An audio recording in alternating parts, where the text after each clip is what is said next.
All right, good morning from over here in Phoenix, Arizona, more specifically the Queen Creek Santan Valley area, which seems to be one of the last remnants of the Wild West as the housing market, the housing industry continues to expand as quickly as possible, but nonetheless, nice and just dusty out here. Not really anything to look forward to because there aren't that many trees. It's a lot of farmland. I think for those in Phoenix, for those in Arizona, the Phoenix Metro Valley area, you know exactly what I'm talking about. One of the most annoying things out here being the very, very, very bright soccer field lights that kind of span across most of the city for no reason whatsoever, except for, well, the sporting events that are hosted there. However, today, this morning, on the 12th of May, I am very, very proud to announce that with this session, we begin our first impression with a beautiful country across the Atlantic, right? We reach over into Europe, but not only that, we reach into the northern European nations with Sweden, right? Today, we start our chapter in Sweden. We reach the Anatomy podcast over into those glorious mountains where Jotun could easily be stumbling around. And that is kind of the image that I generated when I went to go see Humanity's Last Breath, which is a breakthrough artist. They are continuing to build some momentum now with Century Media Records. Listening to that music, that's kind of what it reminded me of. I remember telling their vocalist that in person, and hopefully we will be looking to host them as well in the future, speaking for Swedish artist, right? Swedish metal artist. Today, we are talking with a death metal band, a very classic, traditional death metal band called Gluttony. I have been in talks with Anders for quite some time now regarding this session, kind of providing what is a 10-year anniversary to their 2014 record, Beyond the Veil of Flesh. We're looking to provide some marketing, some press, some promotion for the efforts that they plan to put through as they're celebrating their 10-year anniversary. I know if it was 10 years to the date of me releasing Dead Years, which is an unreleased Blind Without Our Failures album, I know if it was 10 years since that, I would definitely want to like remaster something, just do a whole bunch of fun stuff for it, because no matter what, people, these EPs, these albums, even the single song by song, well, it is a financial investment. It's a creative investment. And with all of the musicians and artists around the world, when you're able to get more material out, well, it comes with investment, whether time, money, energy, spirit, all that fun stuff. So it's always nice to look back. It's always nice to look back and appreciate what has happened so far. That way you can finally provide yourself that good old pat on the back, pat on the shoulder, and then continue moving on to bigger efforts in the future. But again, today we are hosting Gluttony, and we have Anders here with us, who is one of the guitarists. But he seems to also be just kind of in the forefront of getting stuff like this organized. And then we also have the vocalist of Gluttony today. Gentlemen, how are we doing? Yeah, doing great. It's evening now, late afternoon at least in the north of Sweden, in Sundsvall, where I live. So yeah, sun is still out and the beer is cold. Nice. All right. So, with that being said, we have a formula here, right? We love to go ahead and go full National Geographic in the first half of the podcast session. And we love to provide each of the members in session at least, 10 to 20 minutes to kind of tell us their story as musicians. We dig a little bit behind the scenes, learn about the music they've found along the way, and then maybe also learn about the careers that they are investing to outside of music, any hobbies that they like to do when they're not screaming for a metal band, when they're not doing riffs for a metal band. We want to learn all of that. And I'm sure that over on Spotify, just for reference, to the 451 monthly listeners that Gluttony currently has. I mean, that's a lot better than what I'm doing. So kudos to you guys for getting that accomplished. I don't even have like more than 10 right now, but I get why. It's because we only have one single out. We've only had one single out since December of 2022. I digress. To the 451 monthly listeners, well, this is your opportunity to tell them your story, to allow them to kind of look deeper into yourself as a personality, as a human being. We'll be spending the first time doing that, or the first half, not the first time, the first half of the podcast session doing that.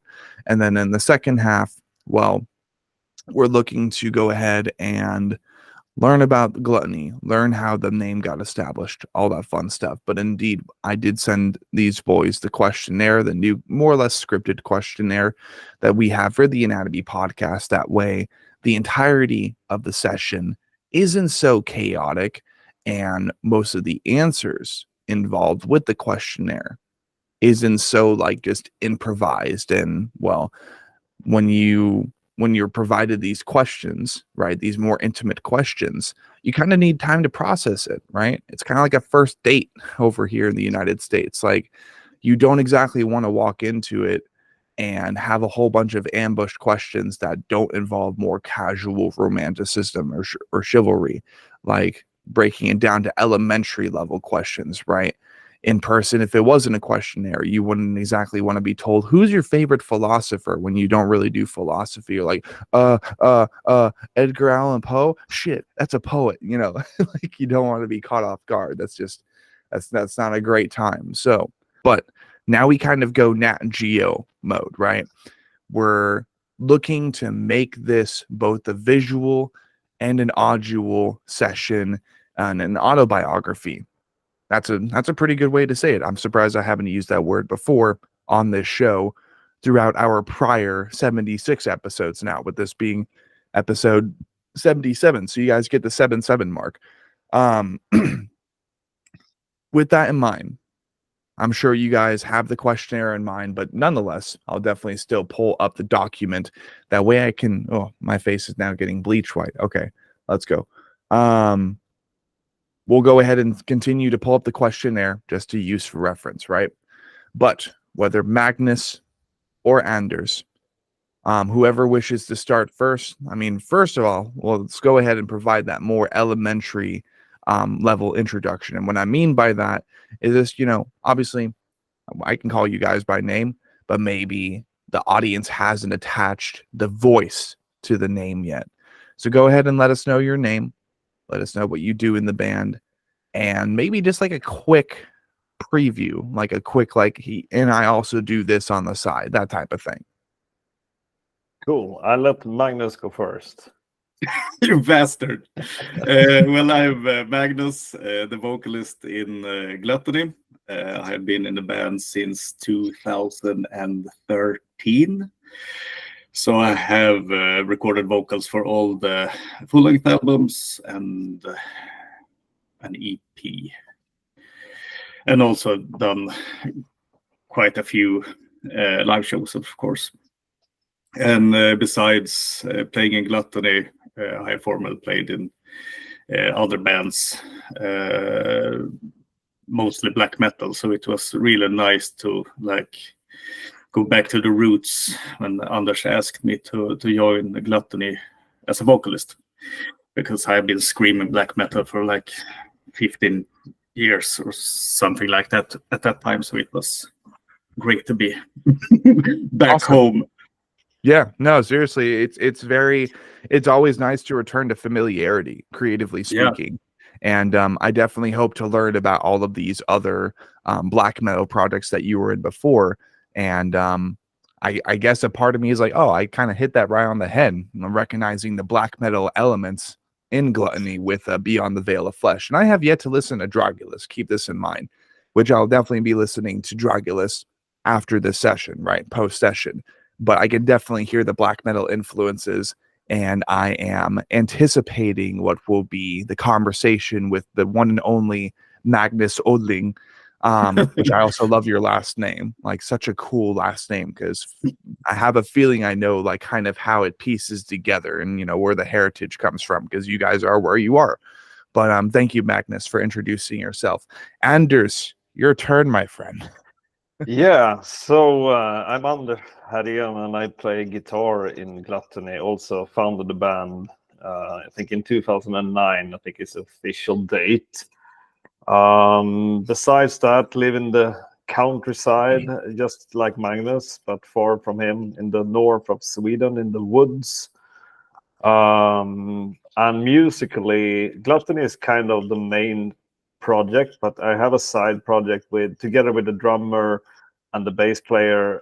We've been in a Misfits tribute band for, I think, like 14 years. So like once or twice a year, we'll put on the corpse paint and do like the old Misfit stuff, like 76 till 83. Those old songs. Okay. Well, quick disclaimer, I haven't really listened to anything by Misfits, but if you could recommend an album for me to get started, and maybe even like Brett Valentine of Desoactomy, when he was talking about Metallica and suggesting everything from the 80s going back, where would you kind of put a timestamp as far as like when Misfits kind of declined for you, and like where did you stop listening to the Misfits as far as, pardon me, as far as their albums? Well, definitely in 83 when they disbanded after the Earth AD, they became basically a cult band. But then they started again, I don't know when, 2001 or late 90s or something. Okay. With a new singer, and I was totally against that. Classic, like, no, I'm not going to listen to this. Like, it isn't Misfits without Glenn Danzig. But then I had a friend who was really into them, so he started playing it. So I had to kind of admit that it was pretty good. But like my go-to would always be the older albums. I think The Walk Among Us is worth checking out. It's one of the newer ones with like it's got that like variety of songs. It's got both those really fast ones and the more classic sounding more like Ramones stuff. So okay, yeah, I would start there. Okay, so if we're going to the Misfits artist page, and then we go to the albums, I don't even know if they have all the albums on here. They should though. It's Spotify. You said 83, correct? I think Walk Among Us is 81. Okay. And I think I would start with that. It's got a lot of hits. It's got Astro Zombies and Skulls, which are like two of the ones people know, but it also has got really good, like Mommy Can I Go Out and Kill Tonight, which is just super fast and like very, like uncontrolled chaos. So yeah, it's a varied record for sure. We love to hear it. Awesome. Well, I do appreciate the musical recommendation. And if anything more specifically, post session, I know it's going to be later for you guys by the time we conclude today's session, just to speak ahead of time. But if you remember to just go ahead and like send me all of the albums that you like, that way I can kind of do the homework.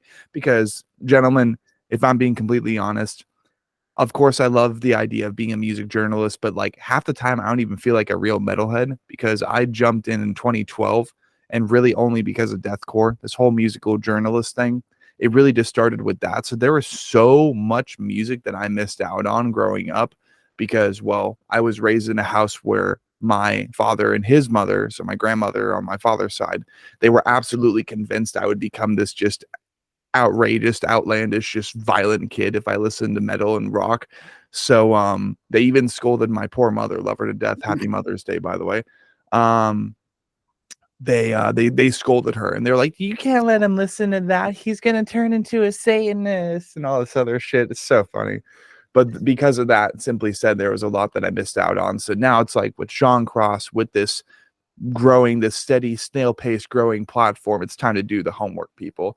So I guess Misfits is going to be another one of those bands that's added to the list. It's actually a first to have them like mentioned and, you know, something that you recall, something that you love. This is the first time I've heard the name Misfits and the band name Misfits come through. It's usually Slipknot or Metallica, you know, but super cool. And thank you for thank you for breaking the mold per se, Anders, and providing us a new musical trajectory to go upon in the near future. Yeah, But you're welcome. That was actually how I discovered the Misfits. That was through Metallica, because Cliff Burton always used to have Misfits t-shirts. I like wondered what band is that he's always wearing. I had to look him up. So it was through Metallica going back. Naturally. Awesome. Well, with that being said, we more or less have our smaller introductions, right? We kind of stood before the class in elementary school, which would be really for us over here in America, in the US, that would be grades.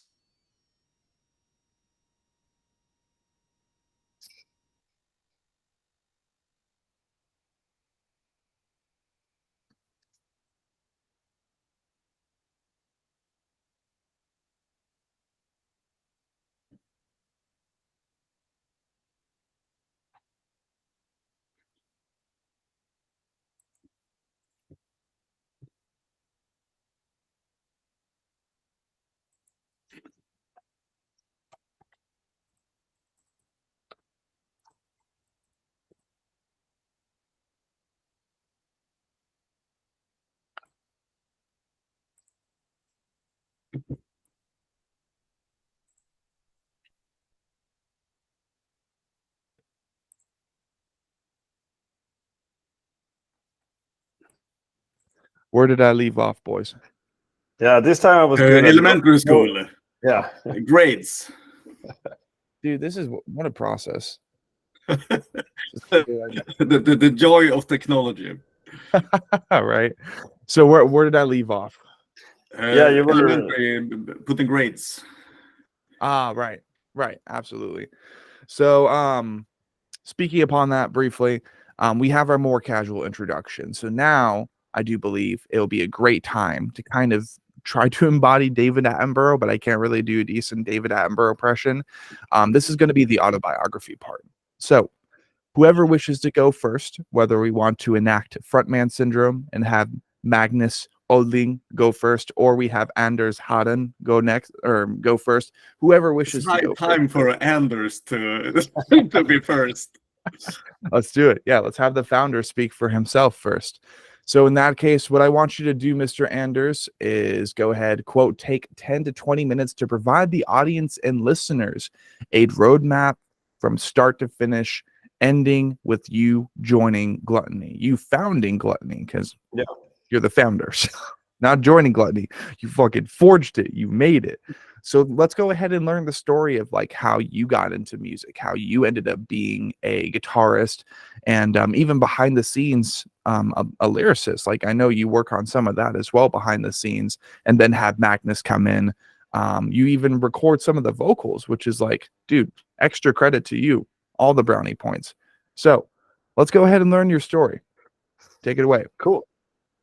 Well, thanks, Sean. I don't think I'm gonna fill that long, but I'll try to do the full roadmap, Attenborough style, like you said. And take your time. Yeah. So I'm born in 1981, and accidentally very close to where I currently live. So basically Sundsvall, which is the middle of Sweden, but since very few Americans know Sweden, you would look at Stockholm, and then you would go 3.5 hours north of that. That's where you find Sundsvall. So by the coast, roughly 100,000 inhabitants. It used to be known for like sawmills. So it was a rich city in the 1800s, and there's a lot of factories and paper mills and that sort of stuff. Yeah, the Russians burned it down like 4 times. Oh boy. Always with the Russians. Always with the Russians. Yeah. So so I'll skip ahead a bit. I remember very distinctly in '86, my friend, my neighbor, he had a brother, an older brother, was way older. I think was born in '76 or something, whatever. So if you've seen I'm trying to relate to maybe listeners and viewers to find like a common ground for them. So imagine the guy in Stranger Things, the guy playing Master of Puppets on the roof. Eddie Munson. Yeah, thanks. Yes. That was the big brother of my neighbor, and he was obviously the coolest guy. And his room, which we weren't allowed to enter, was like the coolest room.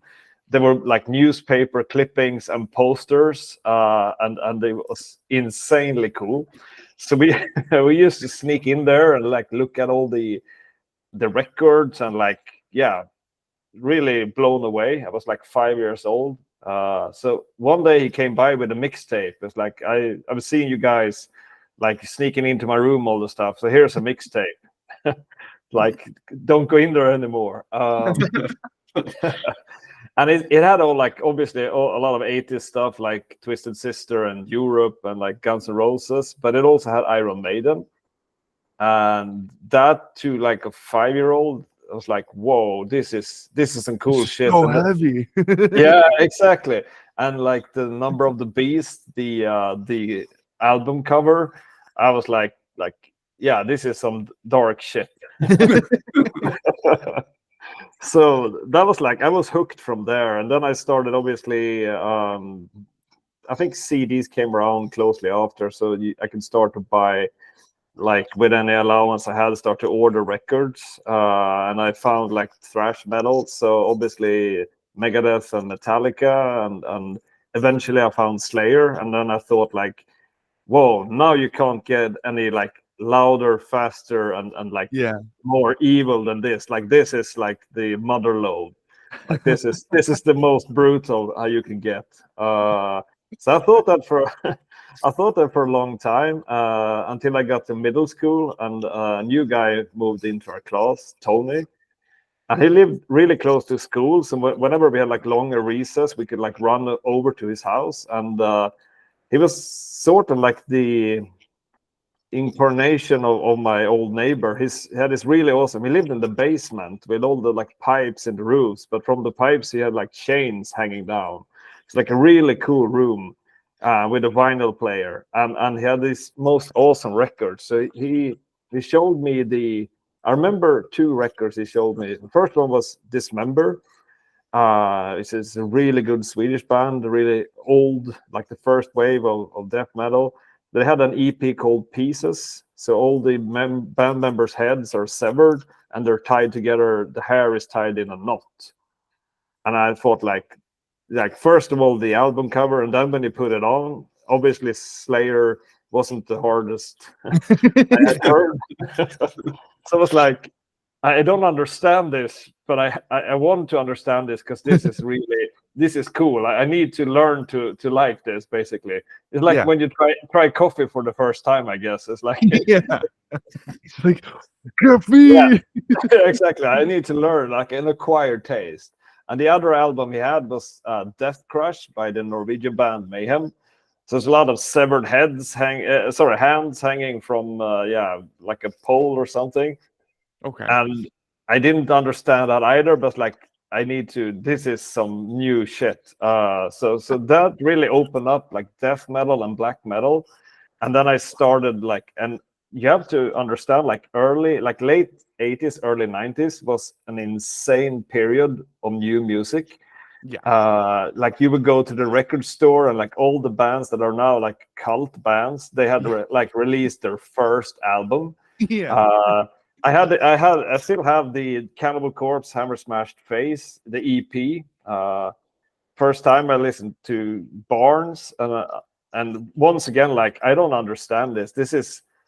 Is the guy even singing? But like I love it. Like this I want more of this. I think and like parallel to this, I've been playing the guitar since I was 9 or something. But obviously, pretty simple stuff. A lot of Swedes go to music school, so you like taught music, but you're taught like my guitar teacher. It was like classic Spanish guitar. So he had like super long finger nails and like, basically Yeah, so it was classic acoustic guitar, nylon style, and like the homeworks were super boring. And meanwhile, I'm hearing all this cool stuff, and I remember I brought, I think it was something of Metallica's Ride the Lightning album. I don't know if I think it was the acoustic part of like Fade to Black. I brought it to him as like, I want to play this, and he's like, oh, no, you shouldn't learn to play this. So like that's not in the curriculum. So we'll stick with this Spanish stuff that you'll. Yeah. So I quit. I was like, fuck this. It's like I'm going You're getting in nowhere. my way. Yeah, it's like I'm going nowhere here. I was kind of thinking of like stopping playing, but then my granddad, who is dead now, obviously, rest in peace. He had like a huge music interest. So he was so happy that his grandson liked music. So he bought me an electric guitar. Must have been 12 or something. 12 or I think. So I got it for my birthday, and mom and dad had bought the Master of Puppets, the Tab album. So you could buy these tablature, basically the whole album in guitar tabs. Yeah. And a small Fender amplifier. So little did they know that they kind of rekindled the spark at that time. So from that day, it was only electric guitar all day long, and like listening to albums, trying to imitate. Because obviously, guys listening and watching this have to remember there was no internet. Yeah. There was nowhere online to find anything. So basically listening to records and trying to play it as you thought they were playing. Which was very obviously learning a lot. And I think in high school then we obviously wanted to go for black metal because that was the coolest. And at that time, I mean, Burzum was active. People, they were burning churches in Norway. Dissection, June killed the guy. It was like insane times. Yeah. I can't even imagine, like, on a quick note, sorry, didn't mean to interrupt you, but like, it's so fascinating that we're now talking with the band that basically regionally, right, geographically, you were neighbors to that. So like, you were probably seeing that shit in the newspaper. You're like, holy shit, they're burning down churches. Someone just got killed. Is this what music is supposed to be? Is this like what heavy music is supposed to be? And then, you know, all these years later, Lords of Mayhem comes out, which is like a film. It's like supposed to be based on real events, but you know, you have to kind of decipher what's in there that's real and what is in there that's not accurate to the events. But I can't imagine being like neighbors to that whole situation, not having the internet and just seeing that shit in the newspaper, like breaking news, a church was just burned to the ground in the name of metal, you know. Yeah, it was insane times, and like you said before, I think it was, you said your grandparents scolded your mom. You can imagine like our parents, because they saw this on TV and read about it and heard about it in the news. So like they were super scared, like this is the devil stuff for sure, and it literally was. It was, yeah. And obviously that was the only music I wanted to play, like. Like no doubt about it. So we had I think it's like 2 years of like me and two friends had a black metal band. I try to this day to remember what we were called. I think we changed names every 3 months or something, came up with something. Like you used to borrow these old English dictionaries, and you would find these really weird words, and you put 2 words together and it was something diabolic and Satan and so it was always something new. And you would like, I also really love drawing, so painting the logos, just doing random logos. On a side note, I checked out a few earlier episodes. The Peacemaker logo is just insanely good. It's really love that. I'll say one thing for sure. The Peacemaker logo is a pain in the ass to carve out from a JPEG into a fucking PNG, dude. That took me almost like 2 hours whilst working and like editing other YouTube videos. I'm like, this is fucking stupid. It's nice. It's so artistically like satisfying to like finally get it carved out. And then you can be like, hey, in case you need a PNG. You just like pass it to them. They're like, oh my God, that would have taken us forever. I'm like, I know. Anyways. Yeah, we use in Sweden, we call them a melted cheese logotype. Yeah, so I think then in like late high school, there was the hardcore wave. It was pretty strong. I don't know if it was at the same time in the US, but in Sweden, if you go 3.5 hours north of Sundsvall, you got Umeå, and you got a band called Refused. And they were they're supposed to be one of those founding bands, along with, I don't know, this is like the second wave of hardcore. So you got like Earth Crisis and Snapcase and Strife, like after the original Minor Threat punk scene. Right. Yeah. Gotcha. Yeah, I definitely could not recall upon any of that. You'd be a historian compared to me regarding all that. Yeah, it's essentially like the second wave of like, so hardcore and straight edge was huge. At the time I was also skateboarding, and so I was like blown away and like got like sucked into the whole hardcore movement. So I did that, started a band called Shaped, playing hardcore, got like upgraded to another bigger band called Mistrust, and played with them for some time.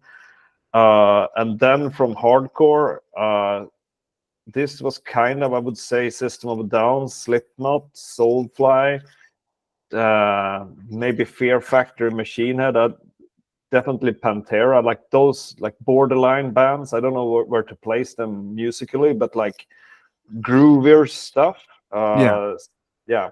So I started a band with two friends I had to got to know, John on the drums and Max playing bass. He was actually playing guitar at the time.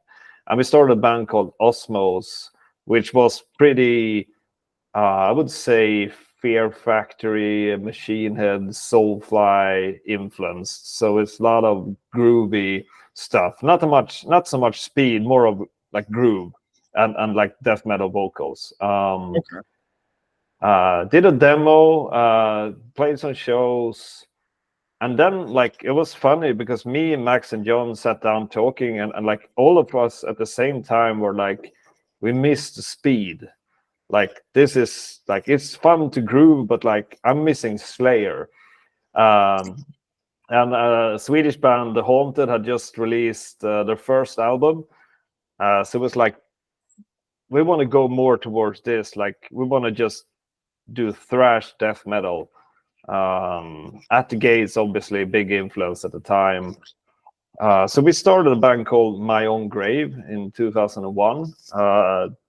Originally just so we could play fast again. And then we liked it so much, so we continued to, like, I think we released 4 demos. And in 2003, we got a record deal from Hammerheart.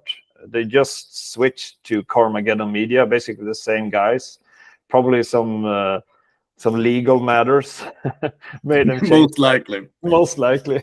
Yeah, so Carmageddon Media signed us for like an album, and we recorded it in a super odd recording session in Necromorbus Studios in Stockholm. Other bands, I think Mörk Gryning and Vatain have been recording there as well. A lot of black metal bands, for sure. So we released the album, and I was super happy because at the time Dismember were signed to Carmageddon, and they were like my death metal heroes. Always been more of a Dismember than an Entombed guy. Obviously I like Entombed, but I've always, I think Dismember is like no fuss, and when you meet them and talk to them, I think don't want to get carried away. So we signed. Yeah, you're good. Yeah, and we signed and released the album, and like it took forever, by the way, recording it and mixing it and then waiting for the release.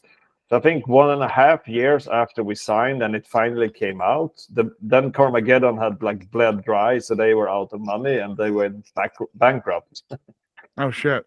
Yeah, so it's basically okay, so let's start writing a new album. So we wrote an EP called Unholy, and we actually went on a tour supporting Ceterial, which is probably the biggest band in Sundsvall, like a big black metal band, where actually Magnus was the singer at the time. So I'll leave him to talk more about Ceterial probably.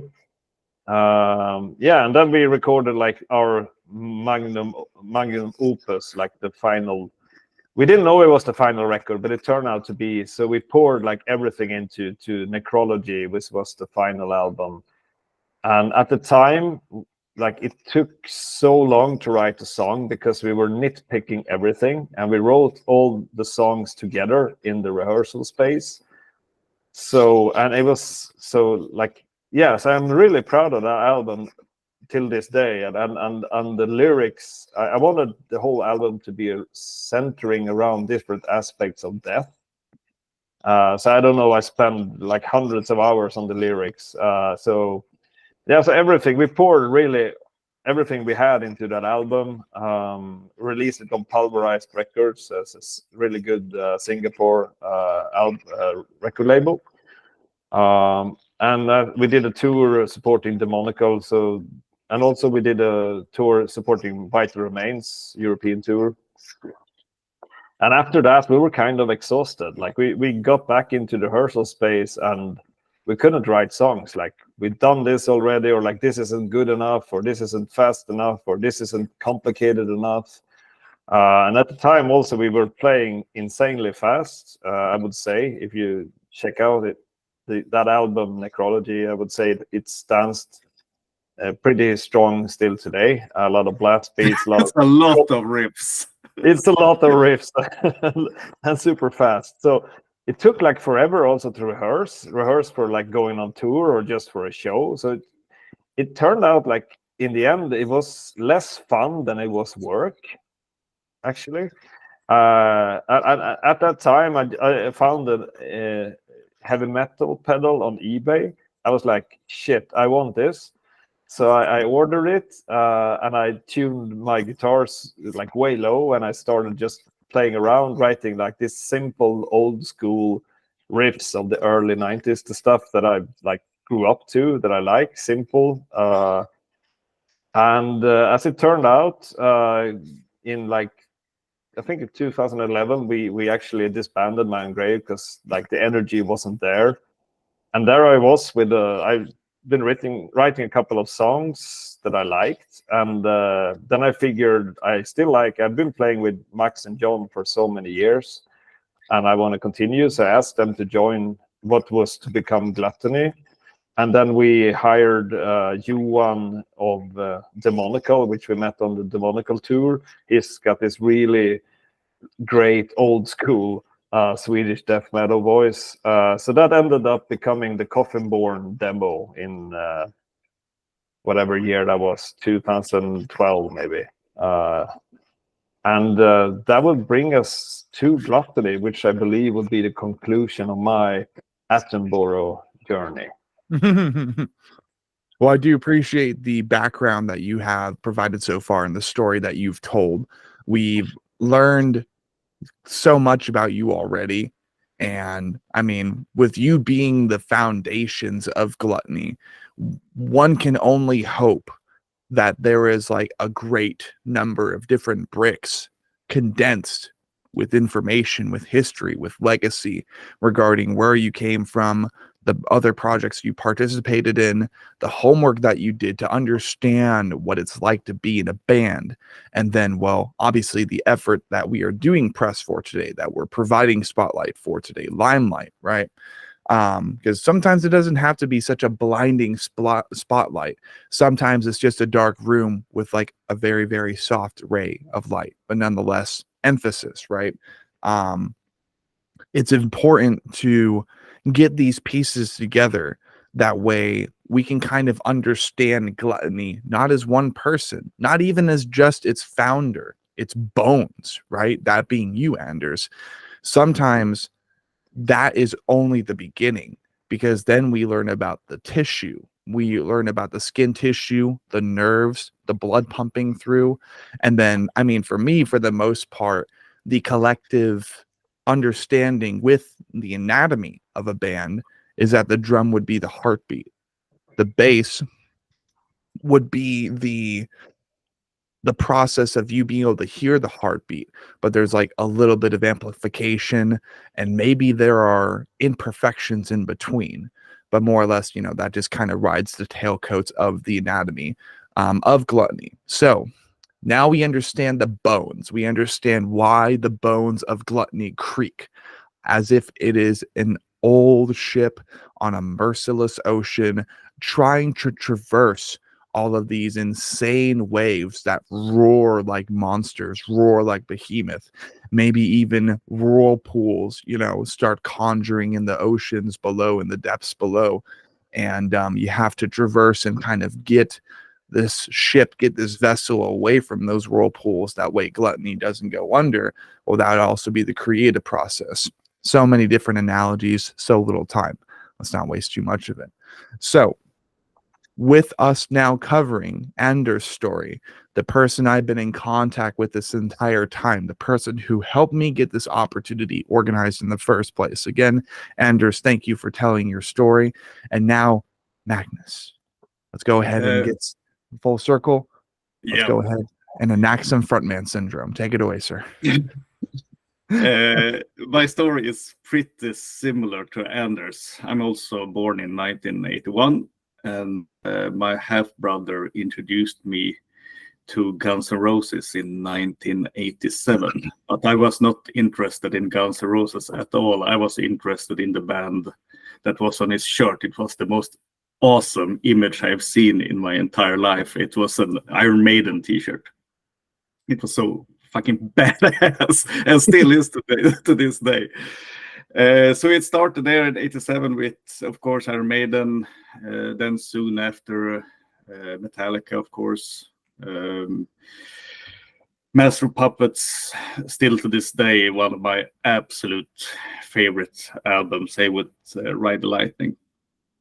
And the same half-brother also introduced me later on, like in the late 80s, early 90s, to all the earache death metal bands like Bolt Thrower, Morbid Angel, and Entombed, and all that jazz. And it was kind of funny because he had really good imagination.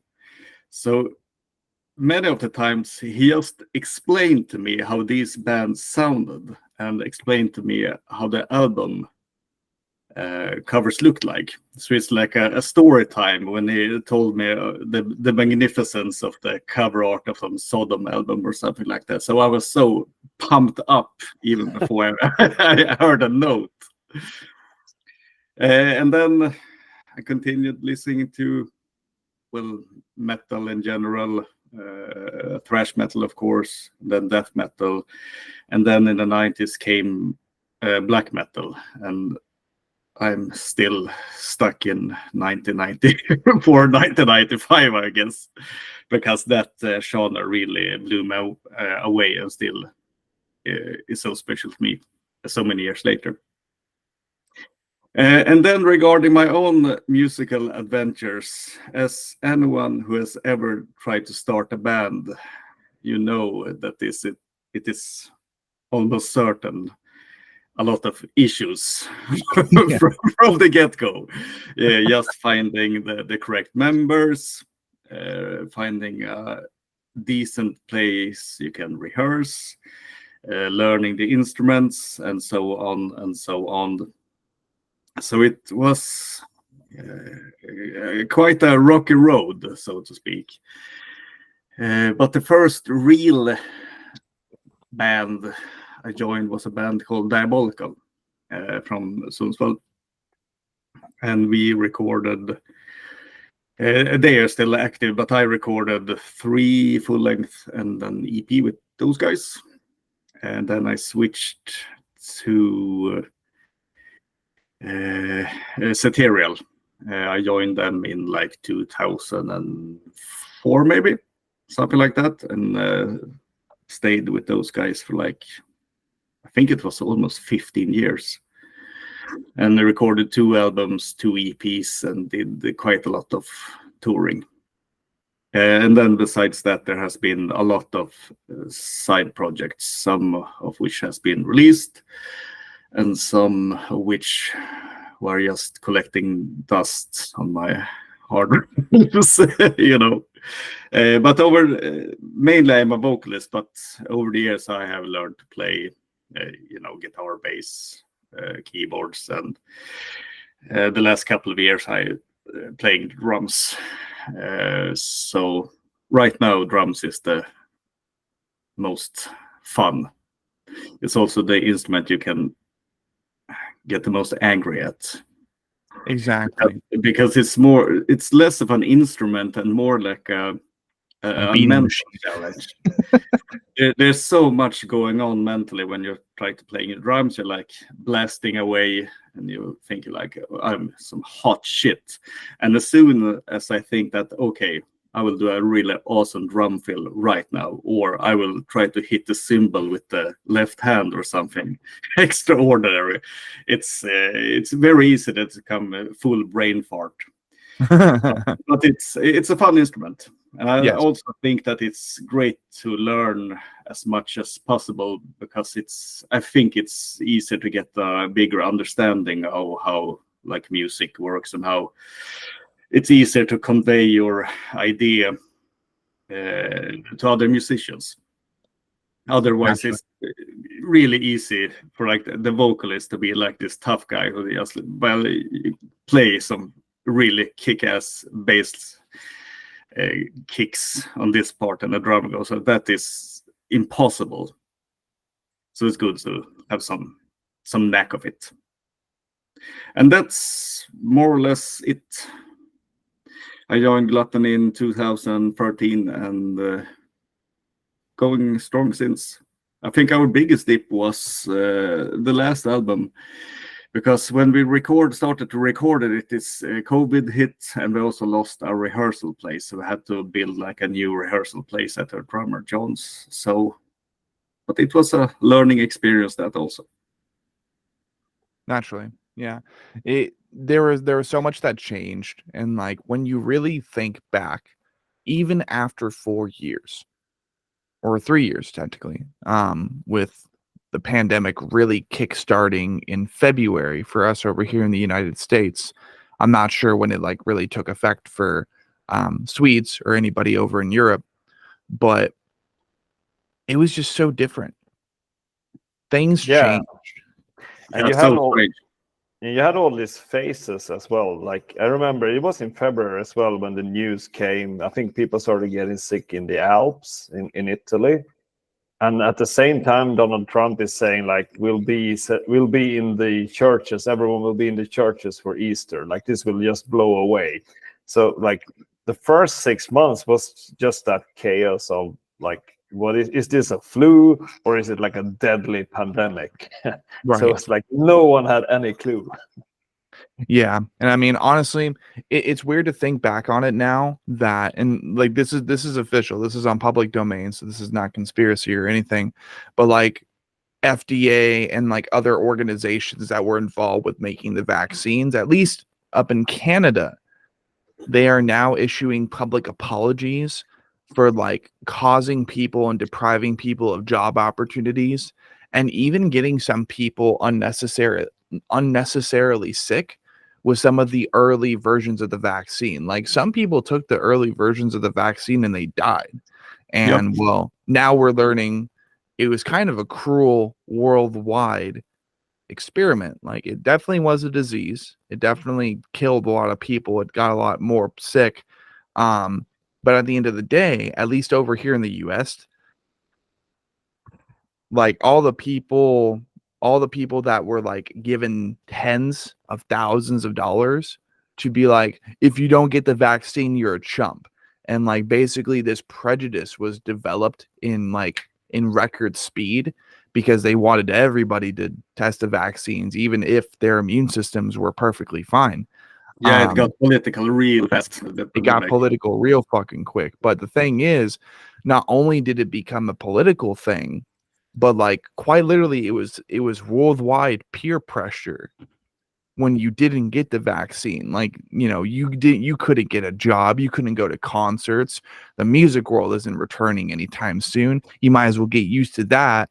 And that's why so many bands and artists, whether over here in the US or I'm sure over there as well, the isolation and the opportunities to grow and to get on the road, to be around people, well, that was just obsolete. It's like, you might as well forget that ever even freaking happened. This is a pandemic now. It was crazy. It was so crazy. And I remember back then when everything first started, I just scoffed at it, to be honest. I'm like, why do we have to wear masks? Because I was working at Safeway, which is a pretty common southwestern retail store, grocery store franchise. So like we got plenty of locations for that. And then you go over to the eastern United States, like New York, New Jersey, all those states, and they got Vons. So I was working at Safeway, and I remember I'm like, why do I have to wear a mask if I'm like completely confident in my immune system and I haven't gotten sick once during these more like panicky weeks when it's first starting? And they're like, everybody needs to get the vaccine. I'm like, no, I'm good. Like, I really only ever got the vaccine because when the music industry came back in 2021 and shows started coming back, well, you had to have at least 2 different vaccines to even get into concerts. So it's like, fine, I'll get the vaccines. And I'll tell you what, guys, at the age of 20/21, because it was summer of 2021, so I was 20 at the time, as my birthday is in November on the 3rd. So basically like the year number up until November, which is basically the end of the year, that's the age I am. So like basically I'll be 24 years old for most of this year. Pretty easy math. Anyways, I remember just feeling very, very peer pressured into getting the vaccines and just to go to shows. I'm like, well, I get the reason why, but also do me a favor and try not to make it seem like you actually care about any of us. Like, I don't know. That's just kind of my perspective on it, is that they're like, you want to go to concerts, you might as well get the jab. But after I got that second vaccine, when I had to sign papers, just like the flu shot, right? At least over here, when it comes to getting the flu shot, there's a little bit of the flu in there. That way it can kind of counteract itself like an anti-venom, right? That's kind of how it works. So I remember signing the papers, and it's like, there's a little bit of COVID in here, but just enough to where your immune system can react to it and then adapt from now on. What's up? Just the good stuff. Yeah, that's the good. Exactly. That's the good stuff. Yeah. That's the yummy stuff. That's the freaking cherry pie. But I think something that is like in this pandemic is like, you can't really nail down any other things besides like the Second World War that literally affected the whole world, where like anyone in Bolivia to Tanzania to the US to Europe, whatever, will have their version of the pandemic. That is pretty fundamental in a way. Like, everyone can relate. Even my kids were much younger then, but we all remember the pandemic. And I'm actually disappointed that I'm still waiting for the first Hollywood blockbuster. I think enough time has gone now. I want to see Tom Hanks running around finding that the cure. Yeah, exactly. Oh my god. But here's the thing, they never found the cure because it's just an advanced version of the flu. Whoa, like, it's so stupid. But no, you're right. Like, there hasn't really been anything in human history in recent times since World War II that has affected every single country, no matter where you are. They're like, basically, quote, there's no escape. You all need to get the vaccine. I'm like, I'm good, but don't you want to go to concerts? Yeah, you're right. And then I got the vaccines. But one thing I would say is that after I got my second shot, guys, I was literally walking down the street to a Dollar Tree because I was living in an apartment at the time, and literally my whole body was on fire. It was just on fire. I'm like, I should have never taken that vaccine. I feel really stupid now. Like, Yeah, we'll see. We'll see in like 20 years if like 80% of the population just drops off. When Seriously. Shit's, I don't know, that shit's crazy to me. But before I basically get this podcast canceled by the right Spotify algorithm, simply said, like the pandemic was as impactful as it was, but not for the right reasons. Magnus, where do we leave off with your story, man? Yeah, that's more or less it, I think. A lot of bands over the years, but for the last years it has been like Gluttony is the main focus, because it's the only band I play live with. Fair enough. So it's great stuff and great guys. It's also always easy going. It's a big change in mentality going from a black metal band to a death metal band, especially when you're on tour. Yeah, I'm sure. So if you could as well, because, very important to recognize all the chapters of your musical journey, right? You said you were with the band for 15 years. It was Satirical? Satirial. Okay. Yep. So why don't we go ahead and talk about like maybe some experiences that you had on the road while you were touring with them? Like maybe it was your first band that you actually was on the road with and toured with. Like, let's go ahead and learn of any stories that you have regarding like bad shit or good shit. Like really okay. Good. Let's dance. It was not the first band I toured with, but it was the band I toured the most with. Right. And Satirial, there was always a lot of lineup issues, but that's besides the point. But I remember as soon as we were on tours, it was quite common that the other bands was kind of afraid of us because we didn't speak. Because we're from the north, we're from the north, from Sweden, and from the start we are not that community, as we don't speak much, if not necessary. So there was some cultural differences on the road.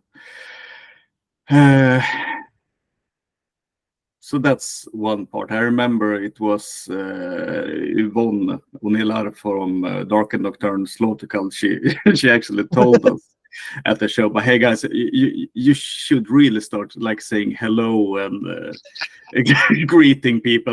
We were trying to be polite and just be like quiet, and on the side we were not bothering anyone, but unfortunately we just looked like fucking assholes.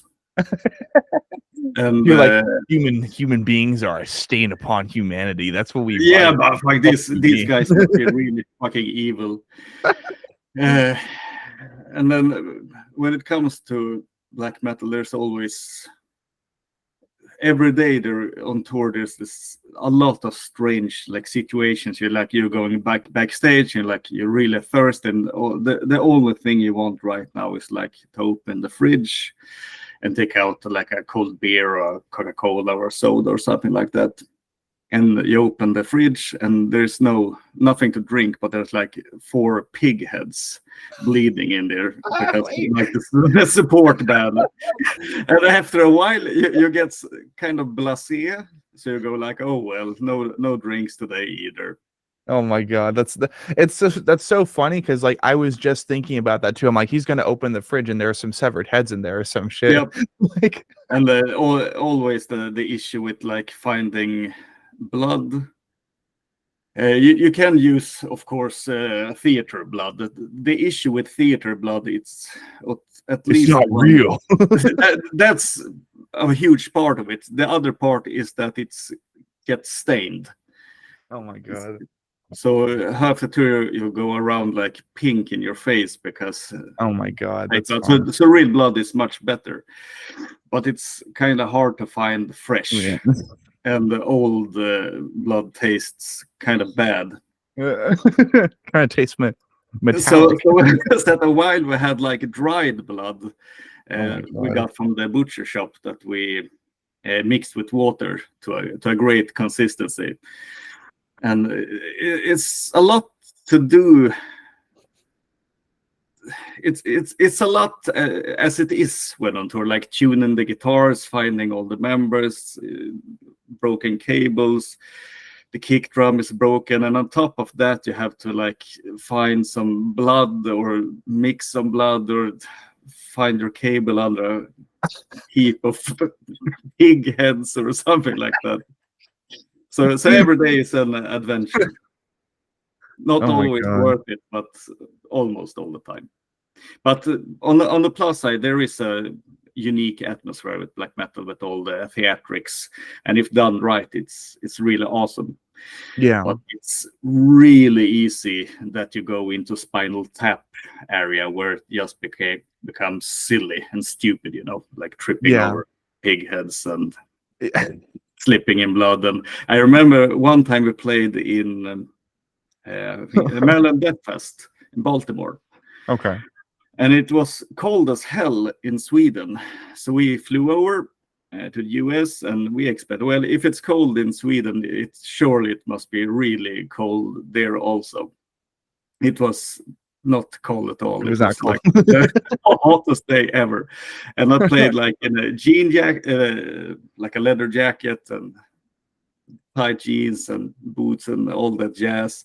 And I remember before it was so hot that the corpse paint started to fall off because we were sweating so much. So our guitar player, he stuck his head into a freezer that was backstage, which the guys from Napalm Death thought was really, really funny. And it was so fucking hot, and that's so. After 4 songs, I tried to remove my leather jacket, but it was no use. It was just stuck on me. So after the show, it took like 3 guys to release me from the leather jacket. But it was a great show. One with the leather then. Yep. If that ain't metal, I don't know what is. Yeah.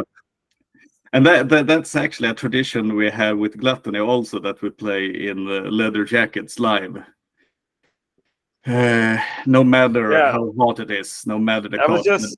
I was just thinking about that when you were speaking. We got a saying, the bass player of Gluttony always used to say, "Is it a leather jacket day today?" And the answer is always yes. It's however, always a leather jacket day. It's always a leather jacket day. But I mean, our bass player, he drives a train. That's his occupation. So it's kind of hard. Yeah, it's it's a very metal occupation. but that means also it's a pretty hard to plan touring if he's out driving a train every other week. So we found this sweet spot where we can actually tour in the summer because everyone's on holiday, which means that all our shows will be in corpse paint with leather jackets in full sun somewhere in Germany it's just insanely hot, and the blood, and so it's you sacrifice a lot for the art, I guess. No, you do, honestly. Like, that's, and to kind of like briefly talk about this too, speaking of sacrificing for the art, AI art is not sacrificing for the art, fuckers. Like, not you guys, but just there's this new wave, I don't know if you're aware of it, that just wants to cut a corner and use like AI programmed art for like album artwork. They want to do these animation sequences, and whether it be a smaller band or a bigger band, like a lot of bands are starting to surrender and submit, and maybe it's their record labels as well, but basically it deprives artists opportunities to participate in that process. So like you mentioned that, and I'm like, well, AI art is definitely not that. But anyways, continue.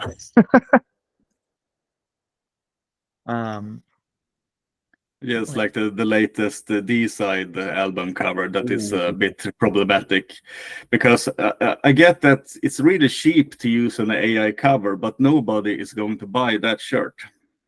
And if they do, they're chumps. Sorry, they're not sorry. And then on the other side, if I have to play the devil's advocate, everyone who has had to deal with artists know that a lot of people can be like the worst, and it's kind of fun to see like those who like draw the most awful images ever known to man. It's like a children's painting you put on the fridge. They are screaming the loudest about they're losing their job. So no, I get that. It's like, but at the end of the day, I'd rather hire a shitty artist to make some shitty artwork than ever allow a computer or a non-human sentience to like have any jurisdiction in my art. I'm like, get the fuck out. Like, maybe stick to military. And even then, like, I can't really say that because then we'll have something like Terminator someday. But even then, there are some really, really good stuff with it. Like, it's really fast to make like sketches and mock-ups. Like to like, I have the idea of something that looks like this, something like that. So there are good ways to use it, but most of the bigger bands who use them as album covers, I don't know. I can agree with poorly. Yeah, I can agree with that. Like, if you're really having difficulties creatively, like creating an image, and if you're wanting to do single artwork, but you're not exactly Elrayan Cantor, you're not exactly Kalen Stokermans or Caesar Aldrian or any of these other artists who are kind of bringing Renaissance romantic painting styles into the forefront for bands to utilize.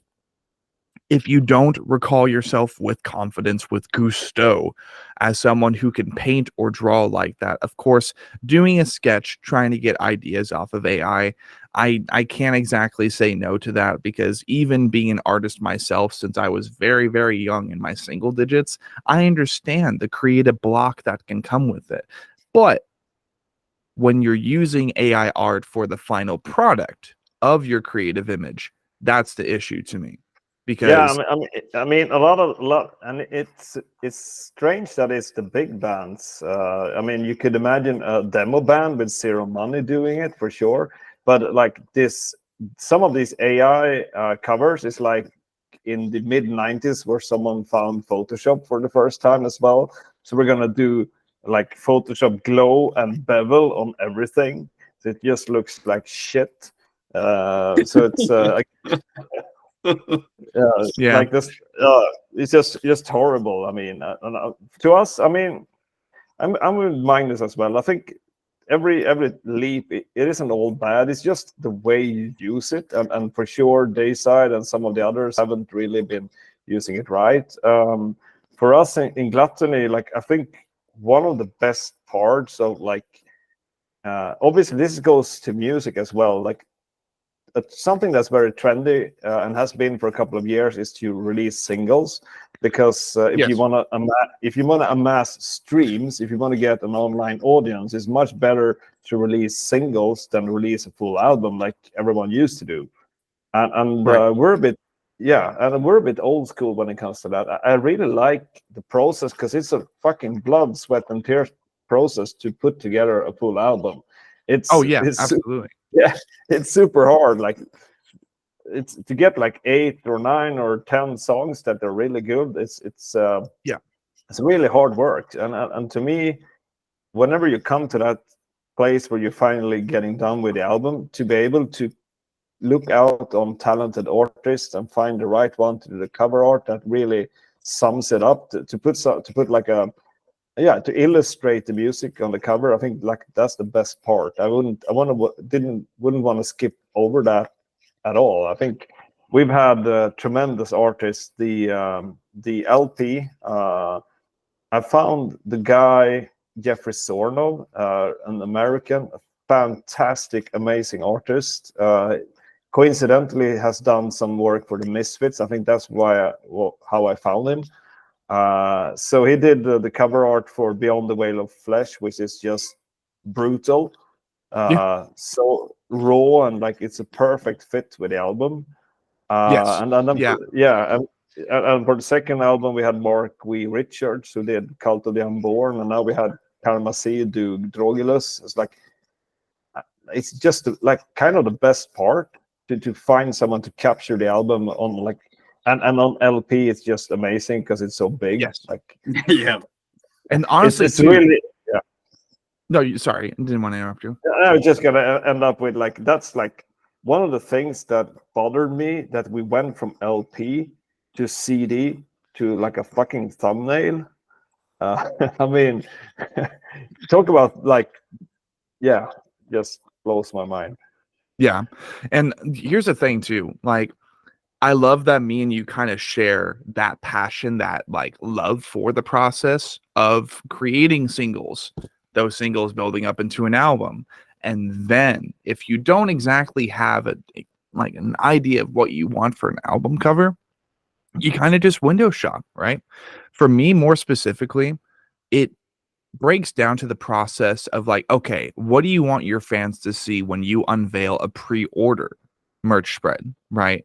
Do you want them to see something that looks like it could be on any and all metal t-shirts, merch, right? Because that's definitely the vibe of Beyond the Veil of Flesh. It's that classic, it could be death metal, it could be slam, it could be deathcore, because either way, it looks like it's from an 80s comic book panel. Yep. It looks sick. It looks so good. And it's definitely a more casual design, but you will never be able to replicate that design unless you have AI just fucking like basically steal the artwork in the first place. But enough about the AI shit. We're past that. It's extinct now in our minds. We're moving past it because we don't want to surrender any more time to such a hollow creative process. But my favorite thing since 2016 or 2014 to 16, with Wage War's Dead Weight, which was their second album. It's an Ocala, Florida based metalcore band. They got a new album coming out this year called Stigma. Should be really fun. Dude, I remember the first time I ever pre-ordered, and that was pre-ordering Wage War's Dead Weight. I have it somewhere here on the shelf, but I remember getting the CD. And I didn't understand what minimalistic designs were at the time, but I ended up also getting this this T-shirt. It had like this weird upside down skull candle design on it. I got the shirt in. I realized the bigger design was on the back. I'm like, oh, this is stupid. Cut the sleeves off. I think I gave the shirt to someone randomly. I think my buddy, an old friend of mine. But what I'm trying to get to is, there is a whole process behind getting a major effort advertised, marketed, right? And honestly, that's one of my favorite parts as well, because you were mentioning, Anders, that like you love getting the album artwork figured out. I can definitely agree with you on that, because one of my favorite things to see is after a certain chunk of time, whether it be 2 years, 3 years, or even more than 3 years, because, well, independent bands, they don't exactly revolve around that every 2 years album clock. And to be honest, I wish it was that way for all bands. That way, they had more time to kind of devote to the creative process, as opposed to being on the road, being like going on tour, playing these songs like at least 74 times per track. But then most of the album doesn't even get played because people want to hear the old shit. You get what I mean?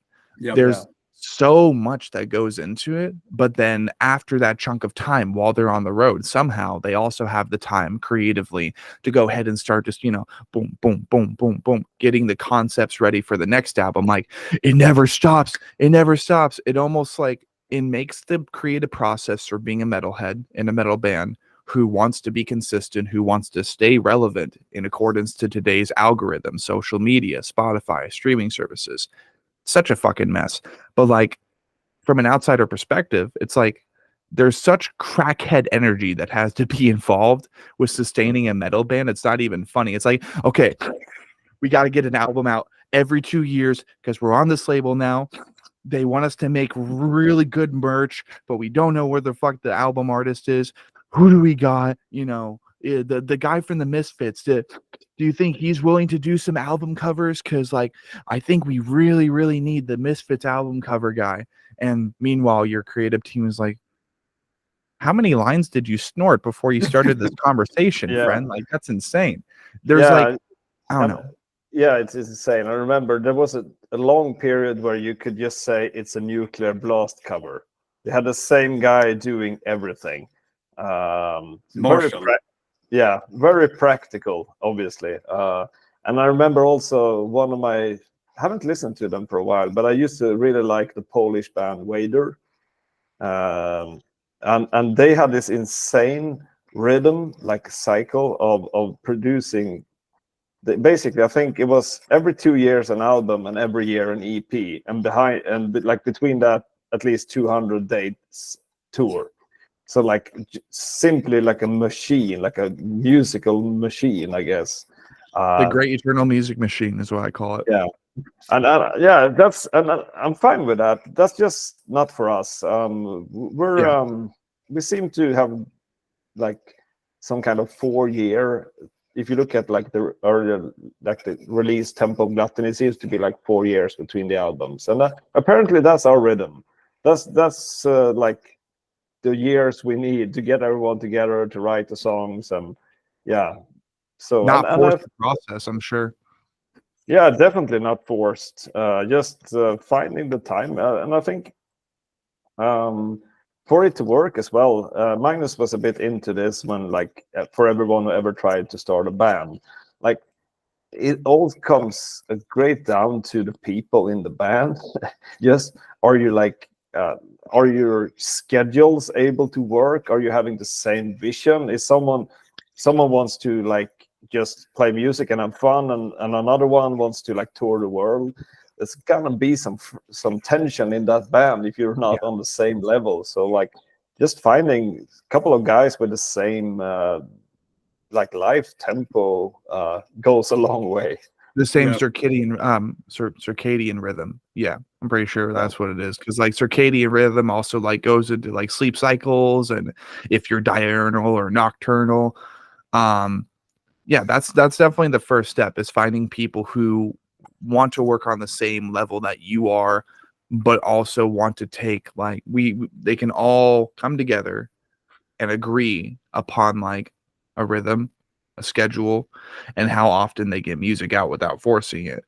And unfortunately, I kind of look at it as peer pressure. But just like, yeah, you might as well release an album every 2 years or no one's going to fucking listen to your band. It's like, how many lines did you snort, friend? Like that's not necessary, you know? It's, of course, it's practical these days. That's a word to use. It's very practical these days if you want to stay relevant on social media to release an album every 2 years. But dude, it took me, what was it? Technically, it took me 6 years just to get one song out. So it's like mainly the financial resources, but also the lack of musical inclination. Sometimes you just kind of get stuck, and you got to take your time with things and make sure that they are in the form that you want them before you present them to public domain, right? Because once it's on there, you can't take that shit off. Not really.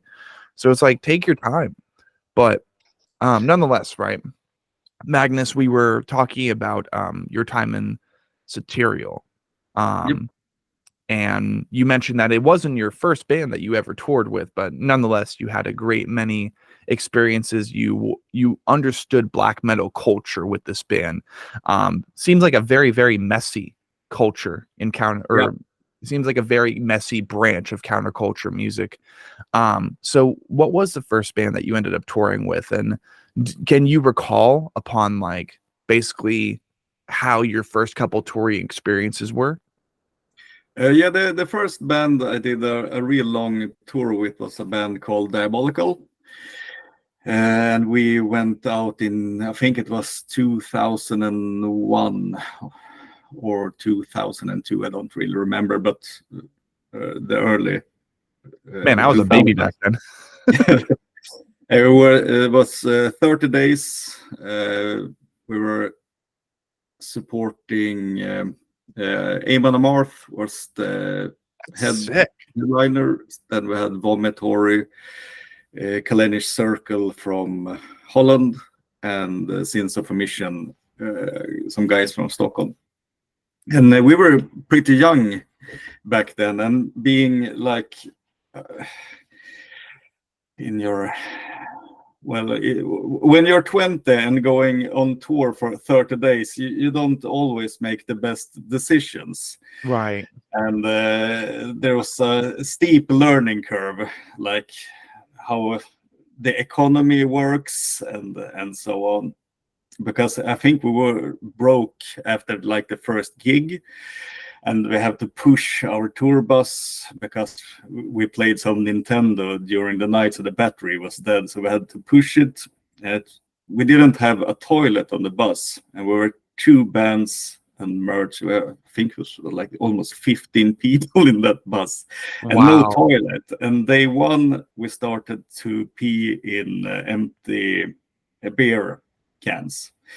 And you can imagining 15 guys pissing inside the bus in 30 days. It was quite an odor, so to speak.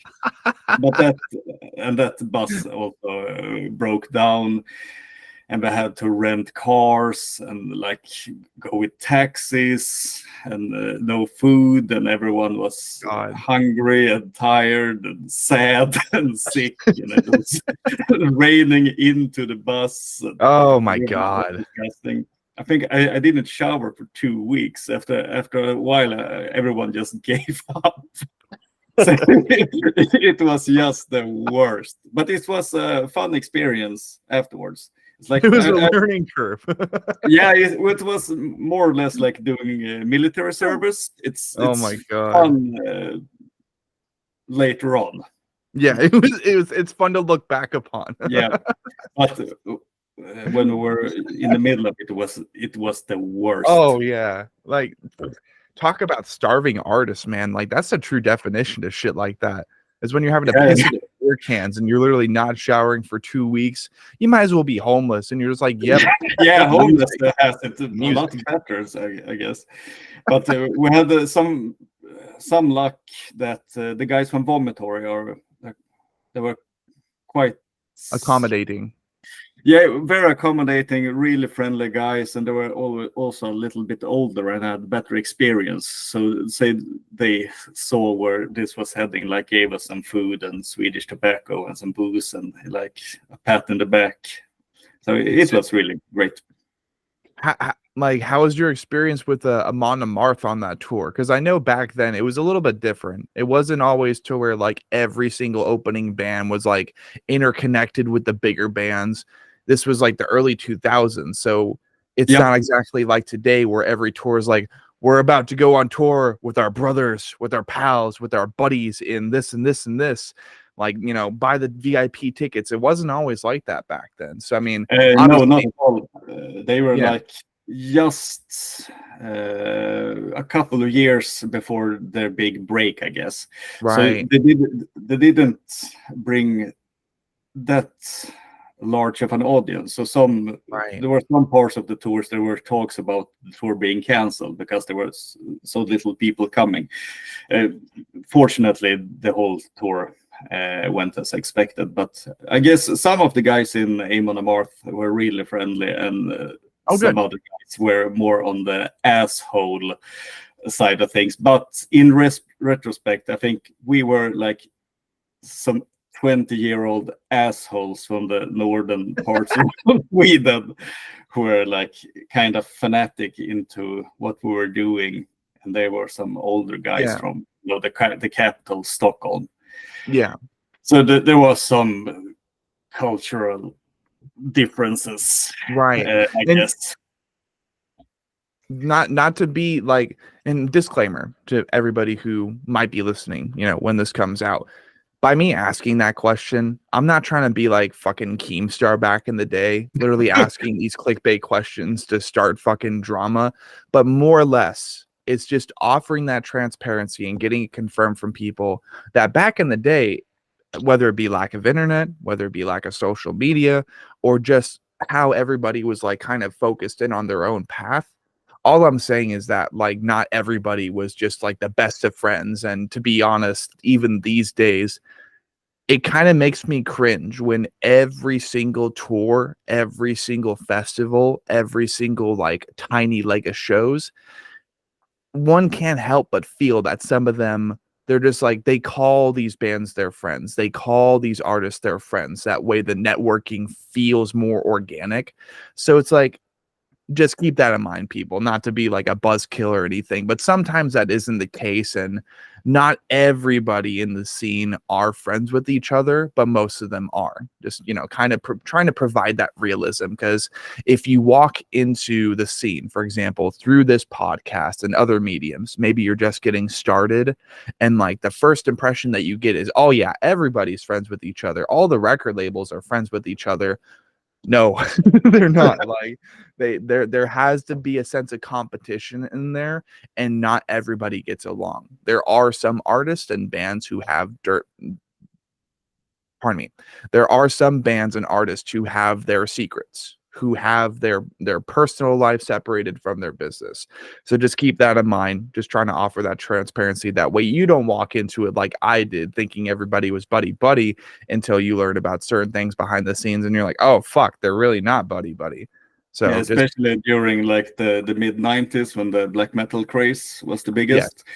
Like Sundsvall is not the biggest town in the universe, but there was a lot of bands, yes, and a lot of competition, and competition that led into like death threats and all that jazz, and that's exactly becomes kind of funny when there's a small town and you have to share members, or the guy you sent a death threat to 2 weeks ago, he's the new bass player or something.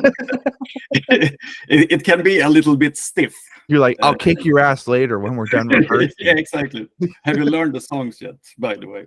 Right. No, yeah, I mean, with that said, yeah, you're good. Yeah, with that said, I think because I remember in the questionnaire you had something about the scene as well, and I think yes, that is still one thing that, like, besides we're really good friends and just having a good time writing songs, and apparently also having a really good time on tour, which we didn't know. Like, we're old guys now, past 40, so like going on a European tour is like, are we gonna like have to cancel all the shows because someone's like had a hernia or like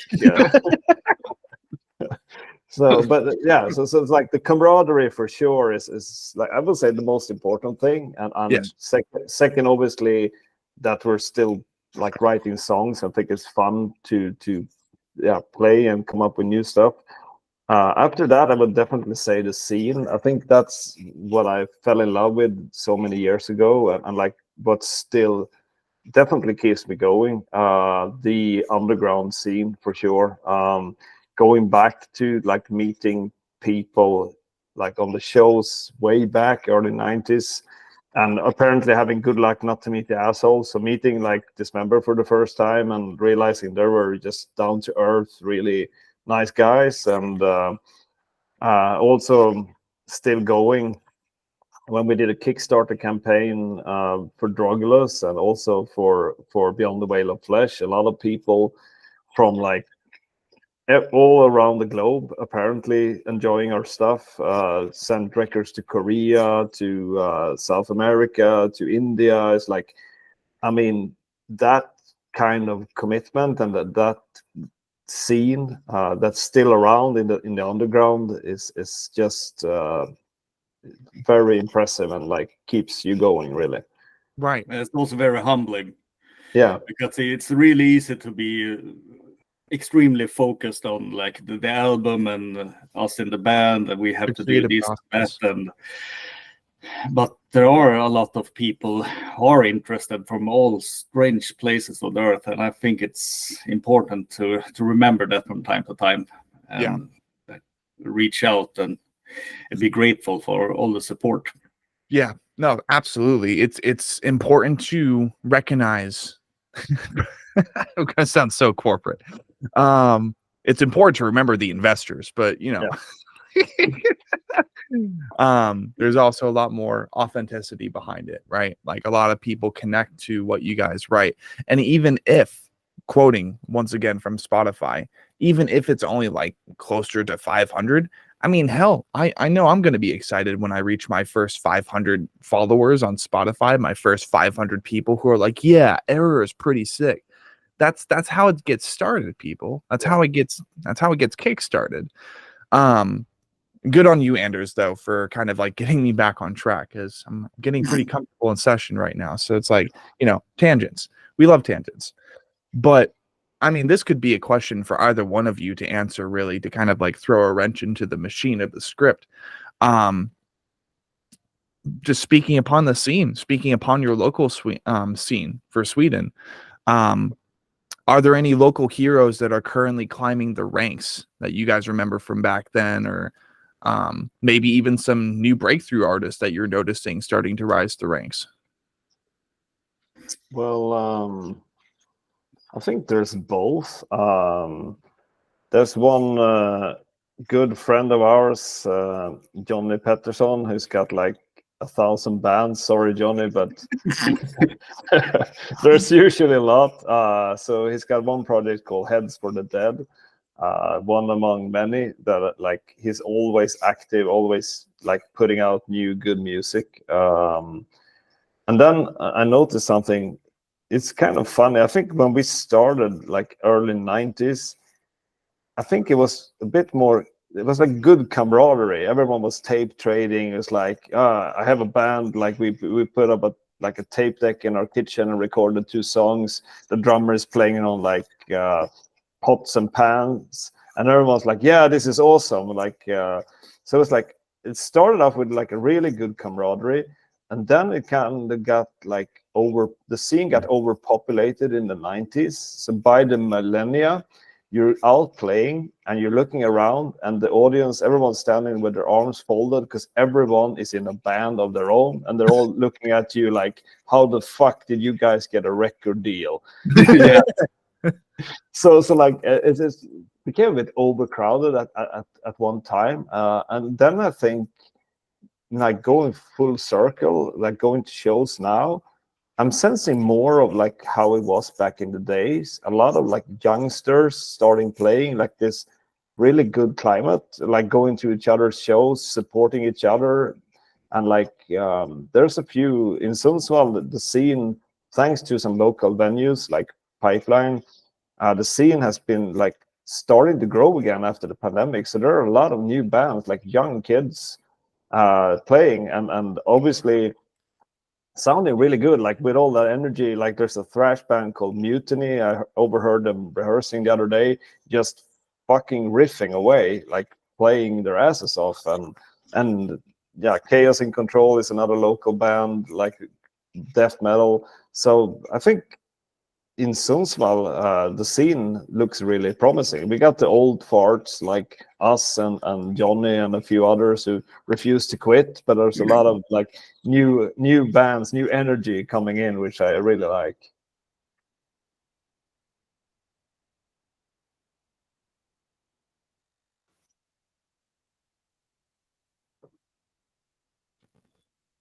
Is when it doesn't work. Now it works. Yeah. Okay, we're back. I think we're back. Yeah, we're back. So you mentioned a band called Mjolnir? Mutiny. Mutiny. Okay. I was about to say, if there's a band called Mjolnir, that's fucking sick. Yeah, that would be awesome. Okay, so Mutiny, that's one of the newer artists, kind of like reaching out from the woodwork of Sweden. Yeah, for sure. They're like at the demo state, I would say. But I think like that's the kind of energy you need. And then like obviously Chaos in Control, like the new guys picking up the axe, and also with that attitude, like the zero fucks giving, like because when you come to our age, for good and worse, you've been around for so long, you get, I don't know, a bit stale, a bit bitter, maybe a bit laid back. But so it's really good to see those guys like, hey, the sky's the limit. Let's just fucking do this and play real fast. Absolutely. And Johnny's got a new band called Rot Pit, which I think also is really good to check out. So he's a bit like Rogga of Paganizer. He's got like a gazillion band, and they're all pretty good. So, sick. Well, definitely be sure to send me whether through email or over on Instagram through the Gluttony page, go ahead and just like link me all these artists, because I mean, by all means, I would love to be there to support any and all of these artists, including you guys. This is just the beginning of the Anatomy podcast with Sweden, right? So let's go ahead and extend our arms out and like kind of become a cobweb and just like, you know, kind of reach out to all these new artists and help them get a platform where we're able to. Like that's always like my favorite thing, is to be there at the beginning, be there at the foundations, and kind of like rise up. And then, well, if we can develop a substantial fan base and following over in Sweden, I'll just knock one country off of the list, as like amongst all the others. Like, we're taking over the world, people. We're taking over the world. We're going global. But that's also one thing I was thinking about, like going a full circle. Like when you were younger, it was really important to get like a record deal, and the record label was organizing the tours. You get like a touring management and some guys who made all the merch and so on. But now it has gone like full circle, that it's much more fun to do all of that yourself again. It really is. A lot of the passion, especially in Gluttony, is like designing the shirts, planning the tours. Anders has made an amazing work planning the tour. It took some time, but it was awesome. So it's so nice to be back at like grassroots level, because as soon as the label starts dictating things like, hey guys, you have to do these festivals, you have to do these tours, it feels like it's very easy like a chore. like a job, like a chore. And especially at our age, I don't think it's feasible to combine like a full-time work and family and living conditions and all that jazz with an over-ambitious record label. Like, hey guys, next weekend you're going to Zimbabwe to the Pulsating Skulls Festival or something like that. But no, that's not possible. No. Yeah, so I mean, honestly, back to basics. Do it all yourself. Yeah, no, seriously. Especially nowadays, it's so much easier with all the social media. And you can print yourself, and you can learn a lot of things yourself. Yeah. Like we record our albums ourselves and stuff like that. So exactly. Like, as long as you know how to connect to all the creative mediums that are associated with the creative process and getting singles, EPs, and albums out, you have members that you can rely on. And then because, again, of that networking, you also like get in touch with album artists. You get in touch with management teams, people who are good at marketing. The sky is the limit. You don't exactly need a label these days because of the transparency, because of the things that we're continuing to learn as time goes on. I mean, Alpha Wolf, like, seriously, I think they're one of the biggest examples recently, basically providing the transparency of how merch cuts work with venues, and how they take some of your money, even though you're fucking selling your merch at their venue after you've already paid to play there. Like, bullshit. No, it's an industry, and I heard recently that MGLA, it's a really, really good black metal band. They still organize all their tours themselves. So I mean, that's a lot of the things you learn, I guess, over the years. One of the benefits, you start to question, like you said, like what does now like a record label do for you? And in some cases, the answer would be like, yes, we need now a record label, and many times you don't.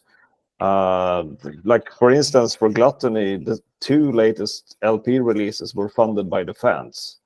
I think we raised close to $10,000 from the fans. That's incredible. Yeah, like and we organize the tours ourselves. So obviously, there's a lot of benefits on DIY, and you get closer to the fans, and you get closer to the scene, and you get closer to organizers, like the true people making this whole circus go around, I guess. Yes. No, like specifically to deathcore, like modern day deathcore, because that's definitely a more prevalent genre here in the US, over in Madrid, Spain, over in Jakarta, Indonesia, Malaysia. They seem to really like deathcore and slam over there. because it's easy to record. The articulation, vocally speaking, is not really there. You can just go like, like, you know, that's kind of most of the musical effort. I'm noticing that there are artists like Shadow of Intent and Angel Maker who really provide a good example of how much you can do without a label and how hungry all those labels then get to want to acquire you for their record label. Like, yep, after all these years, Angel Maker, Shadow of Intent, they finally joined Unique Leader Records. By the way, that's a pretend scenario. They haven't done that. But I can imagine that, but it hasn't happened. So disclaimer. But when you even hear that sentence, when a band going independent has done so good for themselves over the years, and it's like, wow, they finally joined a record label? That's so strange. Why did they join that record label if they were so good independently? And then all of the eyes turn. It's like, well, who's left that's independent? Like, there's no way that any of these bands who are independent will be independent for that much longer or something. And then, well, you know, no matter what the record label is, no matter how humble they are, you can easily see that grin kind of carving into their face. Like, yes, that's right. There's no way they'll stay independent forever. You know, that type of shit. Yeah. So I think if you chose death metal as your genre, you kind of want to play the lottery if you expect that you'll become rich playing death metal. I think it's about as much chance of winning the lottery. So I think if you go into it, you have some other incitament. Like, you enjoy the music, you enjoy going to shows, meeting other people who like the music and so on. So I think just like becoming, I don't know, In Flames or whatever, like big band, that's like a lottery ticket. So probably that's not a good reason to start playing death metal. This is much better. And if you do it because you think it's fun, like, and you're that's not a in lot it, better. Yeah. And if you do it not to make a lot of money, then I guess you can do a lot of things DIY, really. Sometimes like labels and tour companies get in the way. Like some of the bands I've spoken to, the money they charge for playing versus if you have to go through the booking agency, it's widely different. It is, yeah. It's so different. And what I do appreciate is that after major steps in correction to the music industry that bands like Alpha Wolf have taken, to where, well, now that information's on public domain, it can't be taken back. And if it is attempted to be taken back, then you have to question the people who are directly involved in that suppression of information, right? It's like, why are they trying to hide that? Why are they trying to conceal it? And especially speaking for counterculture music, dude, like, one would think, going back to when counterculture, that word was first invented with Woodstock and those major festivals where Jimi Hendrix made a guitar talk like a person, you know, you think back to those events in history, speaking for the music scene and speaking for counterculture. And now it's like, well, yeah, you can make money if you want, but, and, you know, ... You have to join a record label, which is basically just a music industry loan, but you also have to make that money back in merch sales, in physical CD sales, in vinyl sales. You got to do that 3 or 4 different times, and then you can be free. Then maybe you have a platform then. It's like, it already sounds like such a psychotic sentence for someone who's just trying to make music. And that doesn't even... like publishing rights. A lot of young musicians just write the names on the dotted lines, and suddenly that record label, and then you'll be associated with us. The right for the music for at least like 25 years. Exactly. It's crazy to think about. And yeah, I'm sure you guys like have more than enough experience, and like, you have history, you have a legacy behind you now.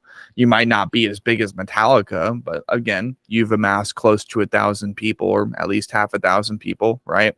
So you guys know, you guys understand what it's like to not force the process. You guys know what it's like to create music that you enjoy, promote it, and gain something from it, but not anything substantial that has you then wanting to attach financial success to your creation. You know, sometimes it ends up being better that way, I'm sure. And at least for you guys, maybe it's better that you aren't filthy rich off of Gluttony, because what if the authenticity just kind of went out the door, you know? Yeah. What if the financial success compelled you to like compromise way too much creatively? That way you could continue the momentum of that success. These are things that everybody as a musician, including myself, has to keep in mind as they continue to look forward and want to invest financially. But I think that's a pretty good music industry conversation per se, a music industry tangent. And I mean, that kind of feeds directly into question 5 for part 1. But we've already been doing this for quite a long time. I don't want to take too much of you guys' time. So we'll go ahead and kind of like get back on track, have it be a slow and steady process from now on and going into the end of the session. Are either of you guys gearheads? Because that would be question 4. Do you guys have gear that you run? Do you have like a specific niche that you've discovered? Like, no, I keep it super simple. I wish I had. I saw the question. I can envy, like in Gluttony, John, who is a drummer, he's like a trained sound technician. So he will be the guy who understands the knobs you have to turn and which kind of microphones you probably need to set it all up.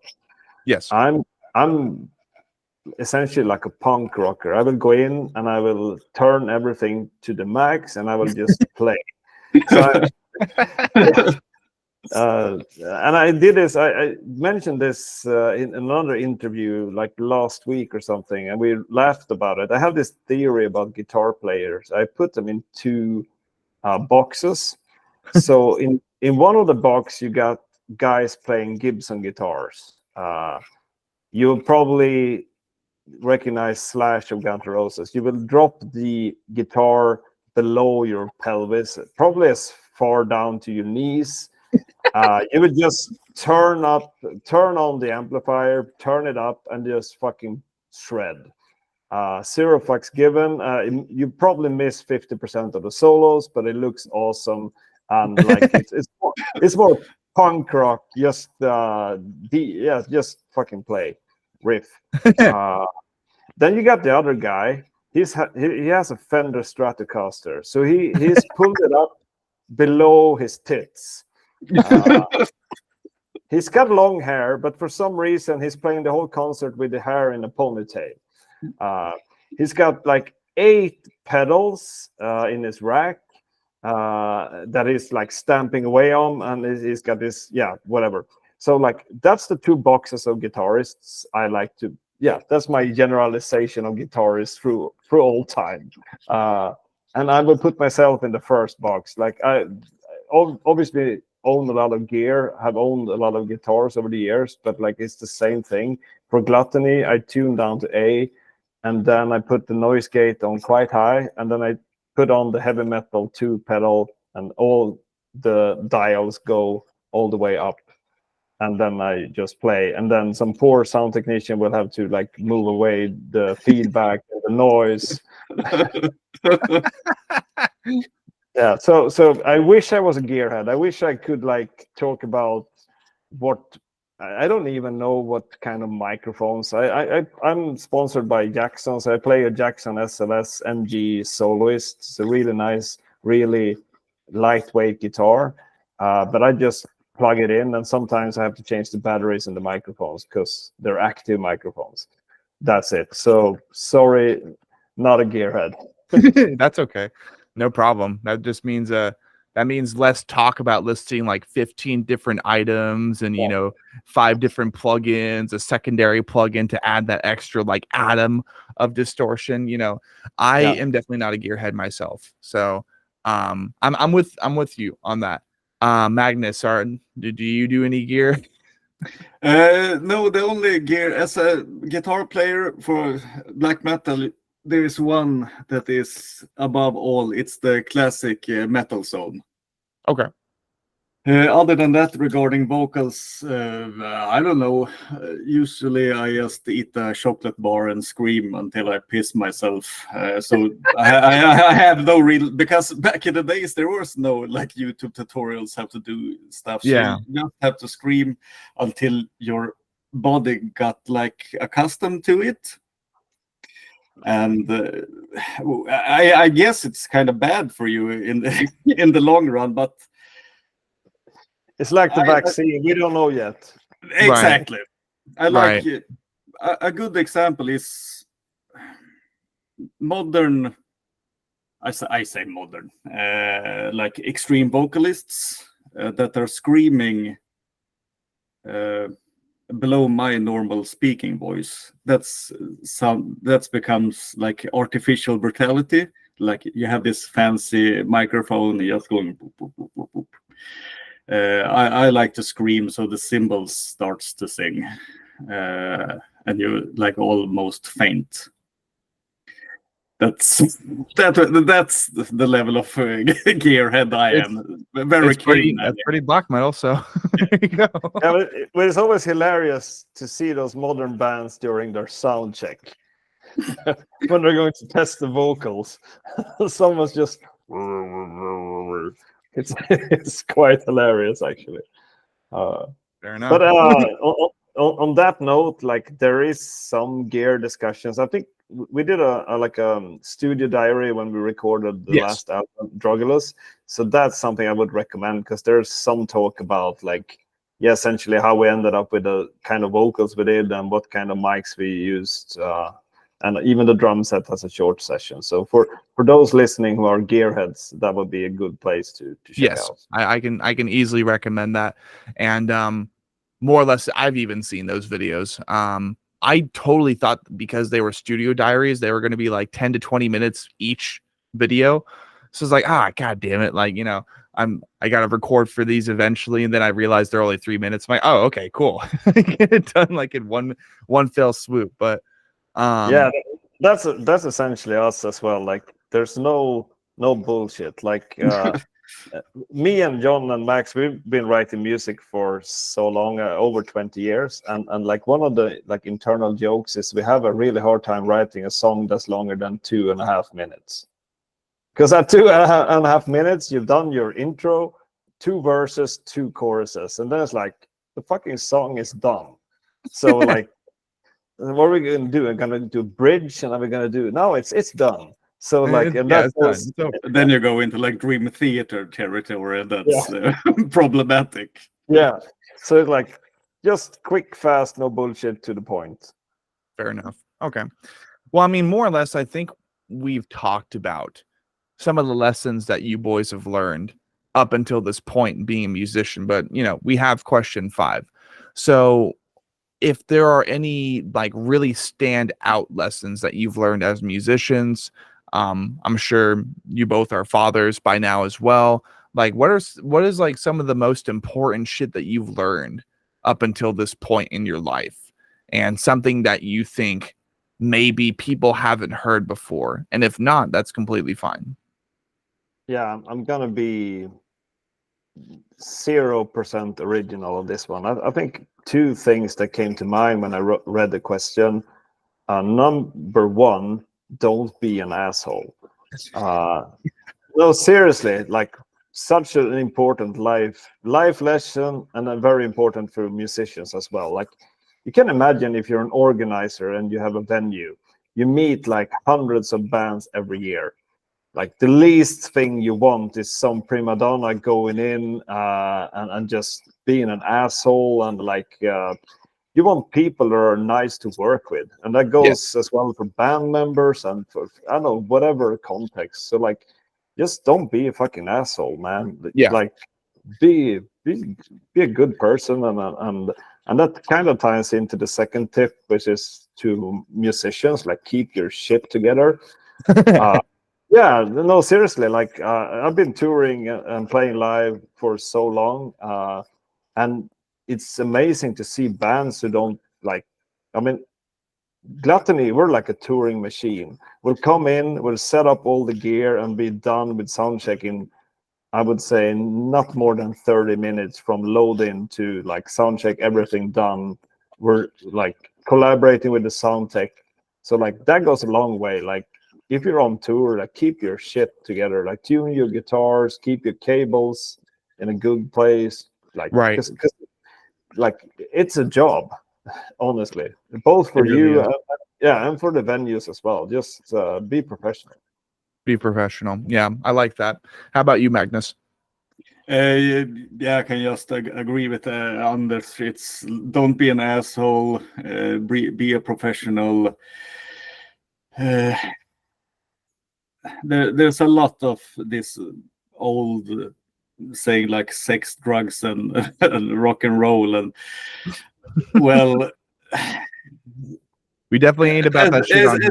As people start like, especially with like drugs and alcohol and like party animals all the time, it gets old really, really fast. Like the only thing you want to do is like eat shit, play music, sleep, and there's some fucking nut job smoking crack and look. It's just a nightmare.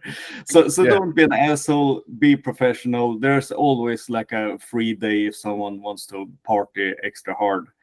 And also one extra thing is there is like a middle ground between do it yourself and signing on a label that I know many of my friends that plays in band does.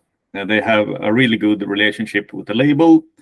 So instead of royalties and all that bullshit, they get X amount of albums themselves for free. So they can sell it through their Bandcamp or at shows and so on. So the artists don't want royalties, they just want albums so they can sell for themselves and take all the money themselves. And that is usually a big win-win because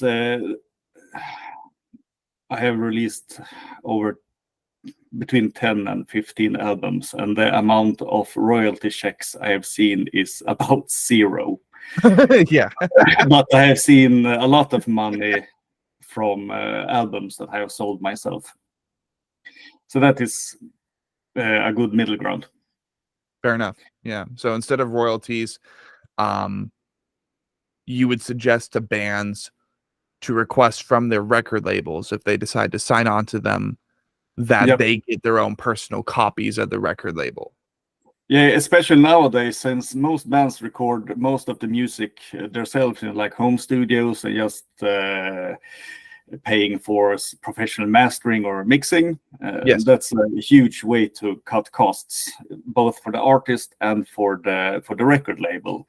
So there's no reason for the record label to have like a slave contract. It's better to just, well, for example, if you press 1,000 LPs, give the artist 300, and then the artist know that I can sell these 300 LPs for like $20 a pop, and then it amounts to money that can be reinvested in the band, reinvested in merch, or that's actually a pretty good idea. I like that. Yeah, that's really solid. Okay, because the royalty checks are not going to come, especially not like streaming service. You don't get exactly. You don't get rich from Spotify streams or YouTube streams. No artist has, no artist will. Not really. Like, unless if you have 1 million plus monthly followers on Spotify, you ain't getting shit. Sorry. Like, and another tip is, Anders, you're better than me on that one. When you're putting out music that makes it okay for like movie companies that they can use. Because we got paid quite well to have a song in a TV show that never aired, I guess. Well, it aired and we got paid, but like you can't hear Gluttony for shit. That's a contest for you who are listening. If you check out American Gods latest season, I think it's episode 4, and you actually hear Gluttony, then please enlighten me to exactly where, because we didn't hear it, but we got paid. It was good pay also. That's good. That's good. That's kind of funny, but like, you know, as long as you got paid, it's like, oh well. Yeah, but I But think something to remember is like once again, like, why are you in this? Are you in it to make a lot of money, or are you in it because it's fun to record and release albums, and like as many people as possible hear your shit and some will think it's good. So I think for all the young bands, just fucking spread your music, like send it out there, and and also go to other bands shows, like no one, like if you don't want to participate. be, yeah, exactly, like make the scene continue. Like the worst case asshole is the one always promoting their own band. Like Yeah. you kind of get super sick. I already fucking bought your demo the last time. Stop it. So like, yeah, it's a family, it's a scene. So go to shows, listen to other bands, and yeah, I would say. I like that. That's good. Make your local scene a brotherhood. Participate. Network with other artists. Like, dude, in my situation, like the most I can do, and even this feels cringy sometimes, but naturally the other night, Cattle Decapitation, Carnifex, and other bands on the Chaos and Carnage 2024 edition came through town. There was a dude who was like he was very, very scraggly, very skinny dude, but he had like a little bit of muscle tone on him. He was like Mitch stomping in the pit. He was like flailing his arms around and shit. But I met him in the bathroom, and I'm like, hey, I saw you stomping out there. I saw you doing your shit. Good stuff. He's like, yeah, I'm actually from Oklahoma. Like, I'm only visiting. I'm like, oh, shit. I interviewed a band from Oklahoma recently. Oh, shit. What band? Cell. Never heard of them. Cool. Now you have a new band. Also, do you have a podcast or anything? I'm like, yep, I have a podcast. He's like, oh, what's your YouTube? If you haven't, like, you know, and basically I just showed him both the channels. Boom, subscriber. Like, not the marketing, right? The promotion wasn't too forced. And I ended up gaining a couple followers, and I even did that, I think, a couple more times, but organically, right, throughout the course of the show. That's how you get started, people, is by taking an opportunity, taking a chance to connect with someone, appreciate what they're doing, but then also, if they feel so inclined, and if they ask you those types of questions, show them your stuff, because you never know if that could be the beginning of your roots over in Oklahoma, you know? So just keep that in mind. That's just something that I've learned so far is, well, you miss all the opportunities, you miss all the shots that you don't take, right? Like you got to take the chances, you got to take the opportunities, be extroverted if you're planning on being a musician. And I mean, of course, my buddy Michael and I, we were at the bar the other day. Michael from the Exiled Martyr, formerly of Apocalypse Pony. Shout out to you, buddy. We were talking about like how one of the members of his band is more or less kind of like introverted, right? But the thing is, like Da Vinci, like Michelangelo, he is just simply so devoted to his craft that he doesn't have any, like, he doesn't really focus on the outside world, right? He devotes to his craft. It's okay to do that, but just understand that it's going to be harder to network. So I think the final question that we have in this first half, and this is a pretty lengthy first half so far. We have question 6, which would be the 5 character slots. So regarding Beyond the Veil of Flesh specifically, right? What are some artists, albums, singles, all that type of stuff that you guys think were really important to you personally on a person-to-person basis, as far as writing what you did and contributing what you did to Beyond the Veil of Flesh? That's a good question. I would say Beyond the Veil of Flesh started, like I said, when I got that HM2 pedal and tuned the guitar down to A, and suddenly every chord, every riff just sounded fucking awesome. So like basically the songs started writing themselves, and at that time it was a lot of the old stuff, definitely Dismember and some Entombed. I would say a band I've always liked, and maybe liked too much because I keep defending their latter albums, even though I'm not sure that they're as good. But it's a band called Unanimated, which has Richard from Dismember as well. So they wrote an album called Ancient God of Evil, which still still goes into my top 5. It's a perfect blend of death and black metal. And also, I think that's a bit different in Sweden compared to the US. Maybe because you didn't have a black metal scene. But if I remember like early 90s listening to records, I always found like the US death metal, typically obviously Tampa, but it sounded death metal for sure. Whereas a lot of the Swedish bands, sometimes you would have arguments with your friend, is this death metal or is it black metal? And like in that puberty years, you would actually fight about it. Like, no, they're black metal, they're death metal. But like, it wasn't like Sega or Nintendo, that kind of battle. Yeah. So like, but for me, as I grew older, I come to it that for me, in the Nordics, in Sweden, the line was pretty thin between black and death metal, and I think that is also what you picked up on Beyond the Veil of Flesh. That essentially I just wrote songs, and like because of the distortion and later on the singing, it would be put in the death metal box, but it could. Some things are close called black metal. So so I think only like youth bands go into inspiration for that. Funny thing is that around that time, the Death Breath album also came. It was like a side project of Nicke from Entombed originally. And I think that's a very playful death metal album with a lot of humor. And that kind of also got into like the formula, like the super simple formula. I'm usually referring to Gluttony as like the AC/DC of death metal. Like it's gonna be fucking super simple. Like we strike riffs that are too technical. Obviously, I can play really technical shit. That's what we did with My Own Grave. But like it doesn't fit with Gluttony, so we scrap it. So it's got to be super simple. And anyone who tried to write simple songs soon realized that it's super hard.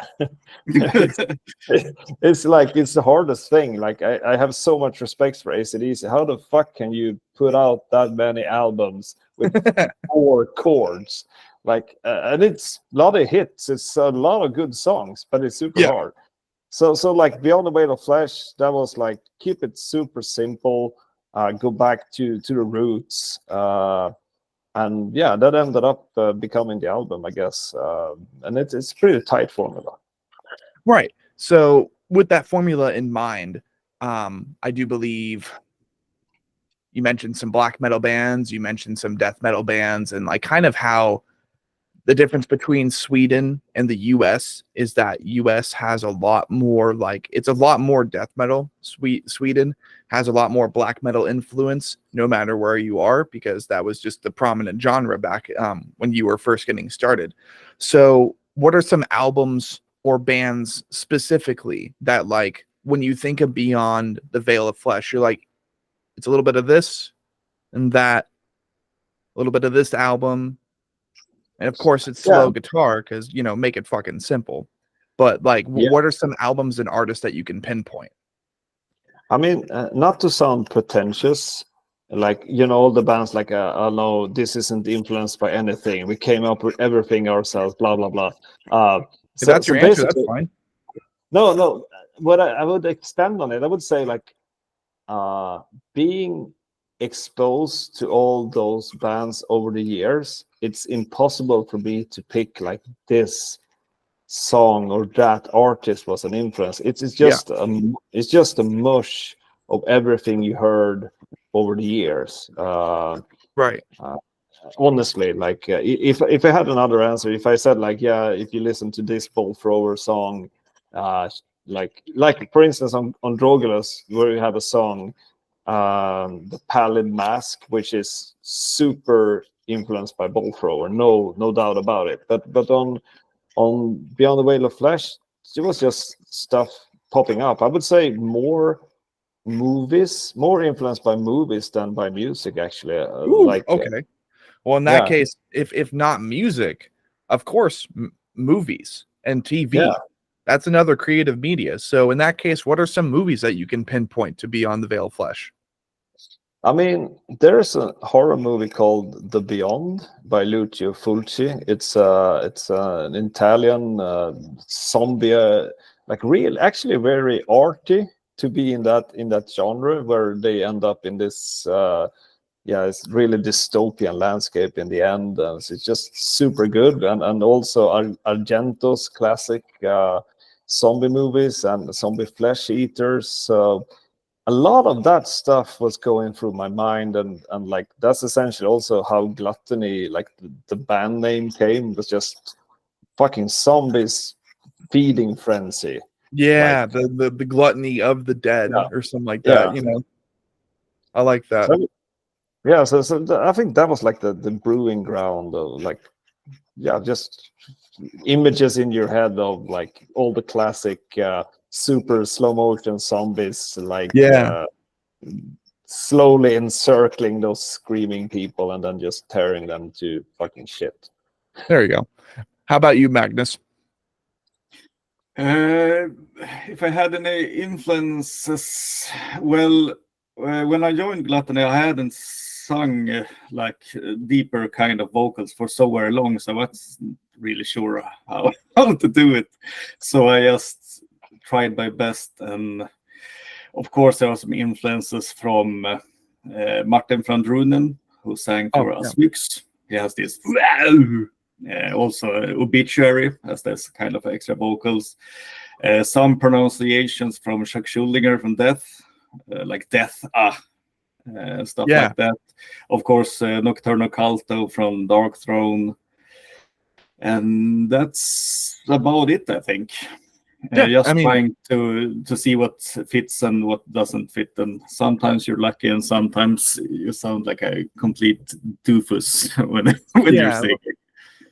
So, what I really want to bring up, Magnus, is I appreciate that not only did you mention bands, but you mentioned the vocal flow. You mentioned the enunciation and pronunciation, and like how specifically your dialect was with your vocal efforts. We haven't had that on the show before, and now every band after this episode, you have a new standard to meet, because for me, that's important. When you're able to break it down and profile how you pronounce and how you articulate with your vocal style, that shit is just as important, for example, as deathcore and how many different techniques of fry and guttural you use, right? Same exact thing. Because for me, a lot of people, when I introduce them to slam, because like I said before, there's little to no articulation. It might as well be a different language, even though most of it's in English, if it's even being pronounced in the first place, because that's also slam culture for whatever reason. Some of it is just like all that shit. And that's just without the distortion. So something that's always appealed to me with slam is thinking of the vocal style as an accent, musically speaking, thinking of it as another language, the same appeal that basically, the same appeal as someone from different countries around the world speaking English compared to, well, those in the United States speaking English. They're like, oh, sorry, my English is not very good. I'm from fucking Moscow. I'm from Moscow. Sorry, cannot speak English very well. It's like, dude, you sound fine. You're communicating perfectly, as opposed to, oh, sorry, cannot speak, sounding robotic or some shit. It's always appealing to me. So thank you. Thank you, Magnus, for kind of introducing a new standard as far as plucking where and how you pluck inspiration from as a vocalist. And also, regarding dialect, I got a pretty thick Swedish accent. Yeah. And when recording vocals, usually we take it some steps too far at times, just because it sounds cooler or better, or it gets more emotion out of it. It provides emphasis to the more foreign aspect of it. Yeah, and there's also some German influences, like pronouncing death with S instead, so it's total des. I mean, thrash bands. Magnus has got two qualities that I really enjoy. First of all, well, probably he's got a lot of qualities, but two that came to mind, like he is a metal encyclopedia. Like there is no band and no singer and no album, and like you don't want to play any metal board games with Magnus. Like so, but at that devotion as well goes into like let's try it a bit more like Nocturno Culto or Vandrunen or whatever, and he will fucking do that to the, like, he will capture the essence of whatever singer. So it's like there's a big range to play with. So we have a lot of fun recording the vocals. Like, should we do this part a bit like that, a bit like that? So like, and second of all, he's a natural born. He'll go in. There are a lot of one takes, but then we usually want to dissect the one takes and like redo some parts because we want to play with the German deaths or whatever. But like it's really fun to record vocals with Magnus. Yes. And one thing too, of course, we will more or less touch up on this later in session as well. But I also wanted to mention that Anders also participates in the vocal structuring process. And this is something I learned from the studio diaries. I think it's very fascinating that you're kind of the rough draft, vocally speaking. Sometimes great to work with that. It's so much easier to have like a blueprint instead of someone just saying. Because when you're writing lyrics, it's easy to get a little bit cocky, like when you sing it inside your head, like, I will do this. And as soon as you start trying to scream this and you realize that this will be a huge issue. And usually it's myself who put myself in some bad situations, like writing over overly complicated lyrics or too fast or something like that.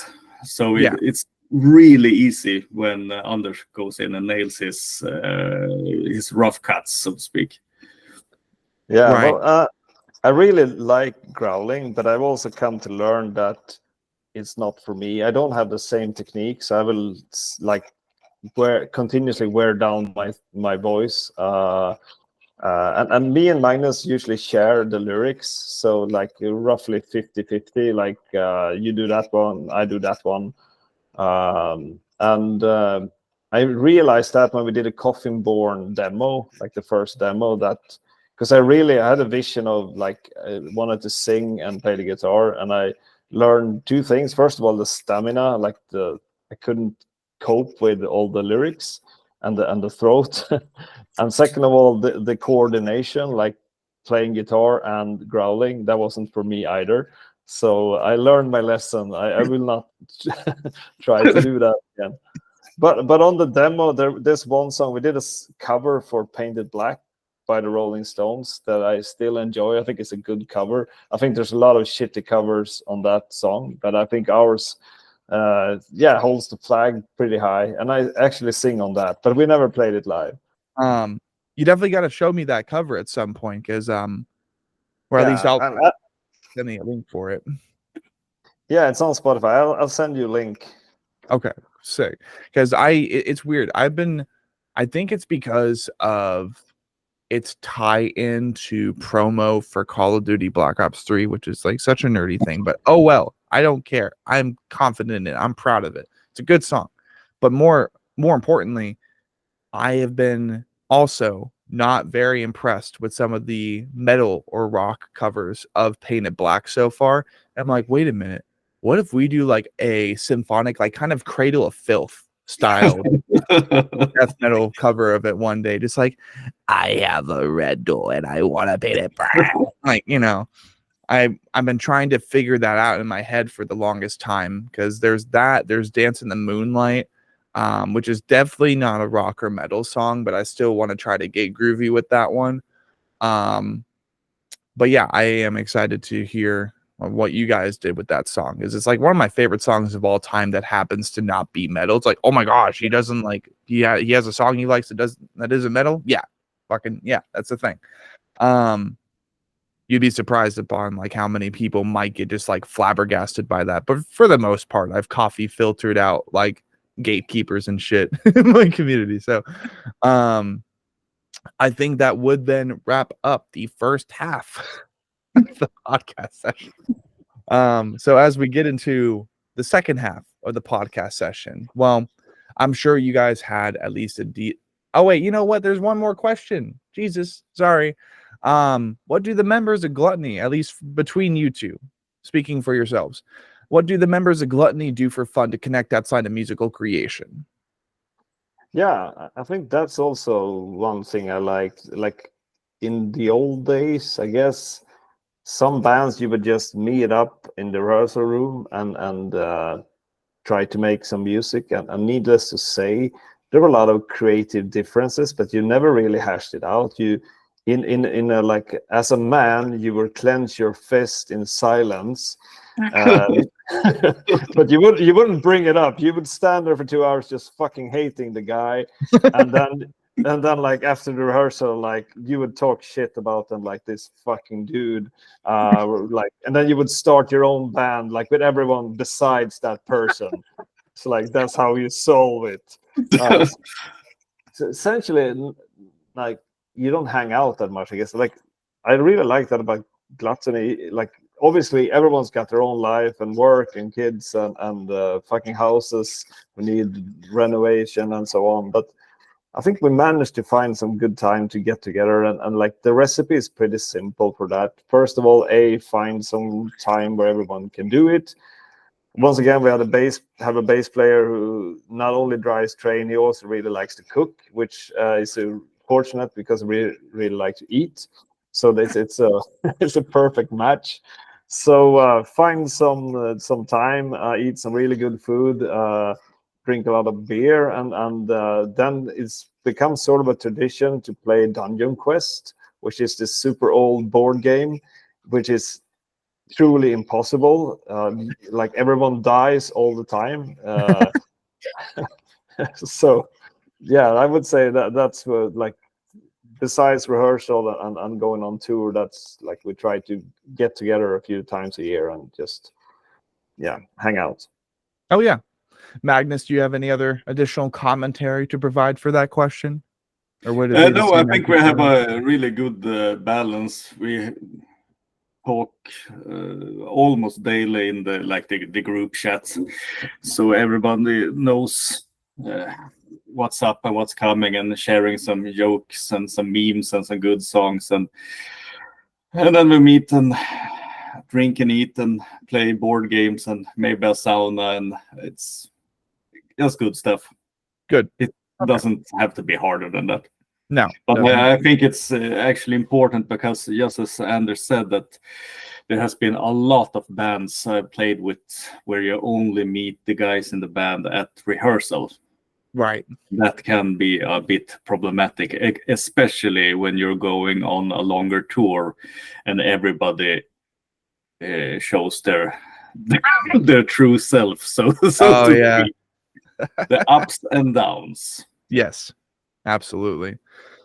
Sweet. Well, now we can go ahead and conclude the first half of the podcast session, kind of like wrapping it up with a more intimate, more, I think, important question, because it's very important to have good chemistry with your fellow band members.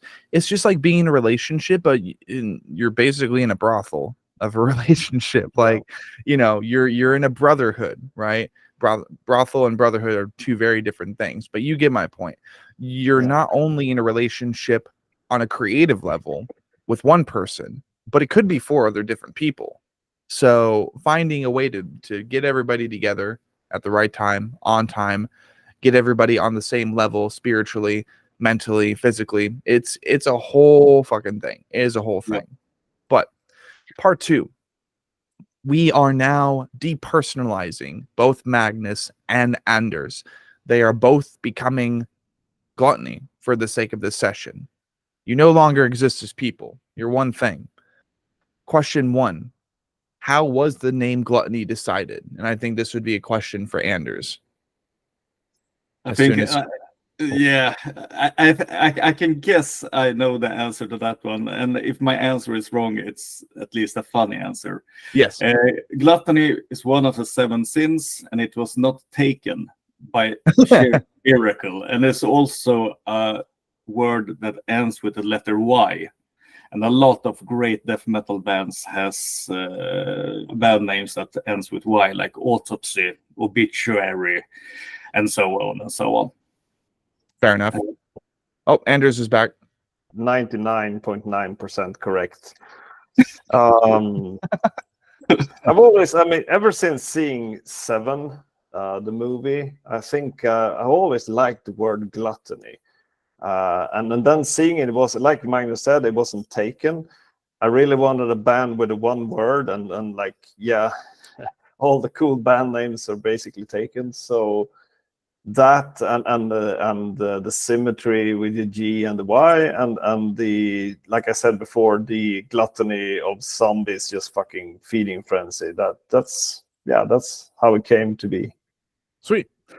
Question 2 would be, what separates Gluttony from other bands in the death metal community? That's a harder one. Like, we never tried to be original. We just want to play the kind of music we like to play and grew up listening to. So it's super, like, it's 2024. Like, there's a genre and a subgenre for everything. So so like what separates us? Maybe solos. maybe it's just like the niche musically of like you kind of connecting most of your releases to the name itself, the gluttony of the dead, per se, the zombie theme. I think that's a pretty good one. Yeah, and I also think that one thing that makes us apart is that there's no solos, but we are very influenced by older bands like Metallica and stuff like that, and Slayer, of course, who used 2 guitars. So it's like a one guitar Ride the Lightning riffs. That's actually true. There's only 4 of us. We like I found that to be like critical limit of people you can tolerate. Maybe being 4 in a band is perfect. Like, everyone has one job. The singer has one job, the bass player has one job, guitarist has one job, and drums has one job. Suddenly, if you go in, you had trouble. You had that second guitarist. That's fair. I mean, it's like honestly, too. Oh, and also from a logistical standpoint, it's really easy to be 4 people. I can't imagine, like in the late 90s, there was a huge trend in Norway with all these gothic metal bands like Theatre Tragedy and Sins of Thy Beloved and Tristania and all that jazz. And there were like at least 8-9 people. And I don't understand how that is possible, to travel around, find time to rehearse just to get along with 8 people. It is almost impossible. So the few the better, I guess. That's fair. And also it's good for budget when you're not having to deal with, like, you know, in Slipknot's case, exactly. 9 people. I can't even compute, dude. Like, okay, we need 2 keg drummers, 1 regular drummer, 1 vocalist, 2 keyboardists, 2 guitarists, and a bassist. Yeah, like, who wants to sign up? It's insane. But I think you nailed it there, Magnus. I never thought of it. I always thought like there's nothing original, and there's nothing original really about being 4 people. But it brings an originality to the sound. That there's going to be 2 guitars. But I'm doubling the guitars on the albums to make it sound like fatter. But you can't like you can't throw in a lot of like melodies and stuff that you won't be able to perform live. So it's pretty raw. You got the bass and you got the guitar, and that's it. So yeah, I guess that makes us stand out a bit. Fair enough. Cool. Well, I mean, and that's the beautiful thing, is when we have moments like that on the podcast where 2 members in the band who have known each other for years kind of like reach a new epiphany. They have like a new, just like, oh yeah, you're right. Like, I never thought about it like that before. That's one of my favorite things to get captured onto the Anatomy podcast, is like people who have known each other for a long time realizing new things together and like coming to a fresh agreement, per se. So now I think it would be a great time to go ahead and, upon the premise of this podcast session, go back in time and go under the skin, do track by track lyrical analysis for Beyond the Veil of Flesh. Are you boys okay with that? Yeah. Fantastic.